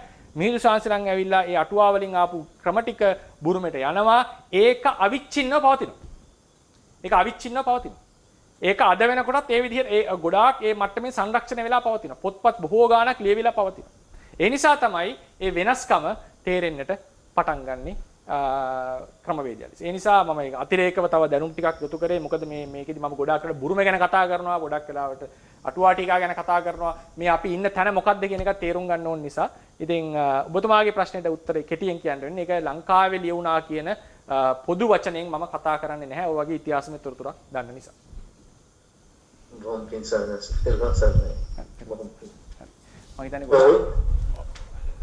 Hello. This is Anand Ahandra again from Nepal. So also Bante, we are going to because it's too late. Is it? Okay. Is it late? Yeah. What is your question? Actually? Just one question. Okay. Okay. වහන්සේ රූපේ ස්වභාවය ගැන පවසනකොට අර රූපේ එක ස්වභාවයේ තද ගතිය කියලා පැවසුවා. එතකොට ඒ තද ගතිය කියන්නේ එකිනෙකට විඳි විදි යන්නට ඉඩ නොදෙන ගතිය තමයි තද ගතිය කියලා වහන්සේ පැවසුවා. ඒක ලක්ෂණයක්. ඔව්. එතකොට අද කාලේ X-ray කියලා එකක් තියෙනවානේ. X-ray කිරණ එක. ඔව්. ඒක ඕනෑම තද ස්වභාවයකදී විනිවිද යනවා. ඒ ස්පිරිතාලේ අපේ ශරීරයේ චෙක් අප් කරනකොට ඒ X-ray මගින් ඒ රෝගේ සොයා බලනවා. ඒ වගේම X-ray කිරණ වලින් වෙන වෙන තද ස්වභාවය ඇති රූප ස්වභාවවල විනිවිද යනවා. ඊළඟට ලයිට් බීම් කියලා එකක් තියෙනවා. ඒ ලයිට් බීම් වලින් ඉතාලම ආධුනික ඒ අවිආයුධ තියෙනවා. ඒ වයින් භෞතික තද දේවල් රූප දේවල් විනිවිද යනවා. ඒ නිසා ඒ කොහොමද ඒ ඔබවන්සේ කියන විදිහට එකිනෙකට විදිවිදට යන්නට ඉඩ නොදෙන කියන එක තද ගතිය කියන එක එතන ටිකක් කොහොමද පැහැදිලි කරන්නේ? ඒක මෙහෙමයි මම මේක හෙට අපි දීර්ඝව කතා කරමු. ඒක හොඳ ප්‍රශ්නයක් ඒක කතා කරන ප්‍රශ්නයක්. ඒක සායින්හන්ස විනිවිද ගියාට තාම ඒ තියෙන රූප සමූහය අතරින් විනිවිද ගියා මිසක් විද්‍යාත්මකව ගත්තත් ප්‍රෝටෝන් එක හරහා කිසියකට යන්න බෑ. ඉලෙක්ට්‍රෝන එක හරහා යන්නට බෑ. ඒ පවතින්නේ ලොකු ධර්ම ගොඩක්. ඒකේ තියෙන අවකාශය හරහා මේකට යන්නට පුළුවන් සහ අනිත් එක මේ ඒකේ අර ගොඩක් වෙලාවට රිෆ්ලෙක්ට් වෙලා මේක එනවා සාමාන්‍ය එක්ස්රේ එකේදී. ඉතින් ඒකේ අපි හිතමු සමහර කිරණ යනවා කියලා යන්නේ ඒ පාටිකල්ස් අතරින් මිසක් ඒ තියෙන පාටිකල්ස් තියෙනවා නම් මෙහෙම ඒවා අතරින් යනවා මිසක් මේ පාටිකල් එකක් විනිවිද යන්න බෑ. ඒක විද්‍යාත්මකව. ප්‍රෝටෝන් එක ඉලෙක්ට්‍රෝන එක හරහා කිසියකට යන්න බෑ. මොකද ඒ යන රේ ඒකත් ඉලෙක්ට්‍රොමැග්නටික්සම් කියන අංශුවක්. මැග්නටික් වල තියෙන ඒ අංශුව ඒකට කියන්නේ ෆෝටෝන් එක. ඒ ෆෝටෝන් එක උනත් මේක වැදුනම බවුන්ස් වෙලා යනවා අනිත් පැත්තට. ඒ නිසා මේ ඒ මට්ටමින් ගියත් තද ගතිය මම ඒ කියන්නේ ඒක රිසිස්ට් කරන ගතිය කියන එක ප්‍රතික්ෂේප වෙන්නේ නැහැ. ඔය යන්නේ විනිවිද ක්ලස්ටර් එකක් තියෙනවා. ඒ කියන්නේ ගොඩාක් තියෙනකොට ඒක හරහා යන්න පුළුවන්. මොකද අවකාශය ඕන තරම් තියෙන නිසා. අපි ඒක හෙට අනිද්දාට කතා කරමු මේ මාතෘකාව. Thank you. සත්. අපි ගොඩක් වෙලාද ගත්තා. එහෙනම් අපි මේ රස කරගන්න දෙනවා උපසල ශක්තිය. තවත් ධර්මඥාන භවනාඥාන දිනු කරගන්නටම හේතු වේවා. බුද්ධ ශාසනයේ චිරස්ථිතිය පිණිසත් උපකාර වේවා කියලා අපි ප්‍රාර්ථනා කරමු. බුද්ධ ශාසනං චිරන් තිට්ඨතු. බුද්ධ ශාසනං චිරන් තිට්ඨතු. බුද්ධ ශාසනං චිරන් තිට්ඨතු. සාදු සාදු සාදු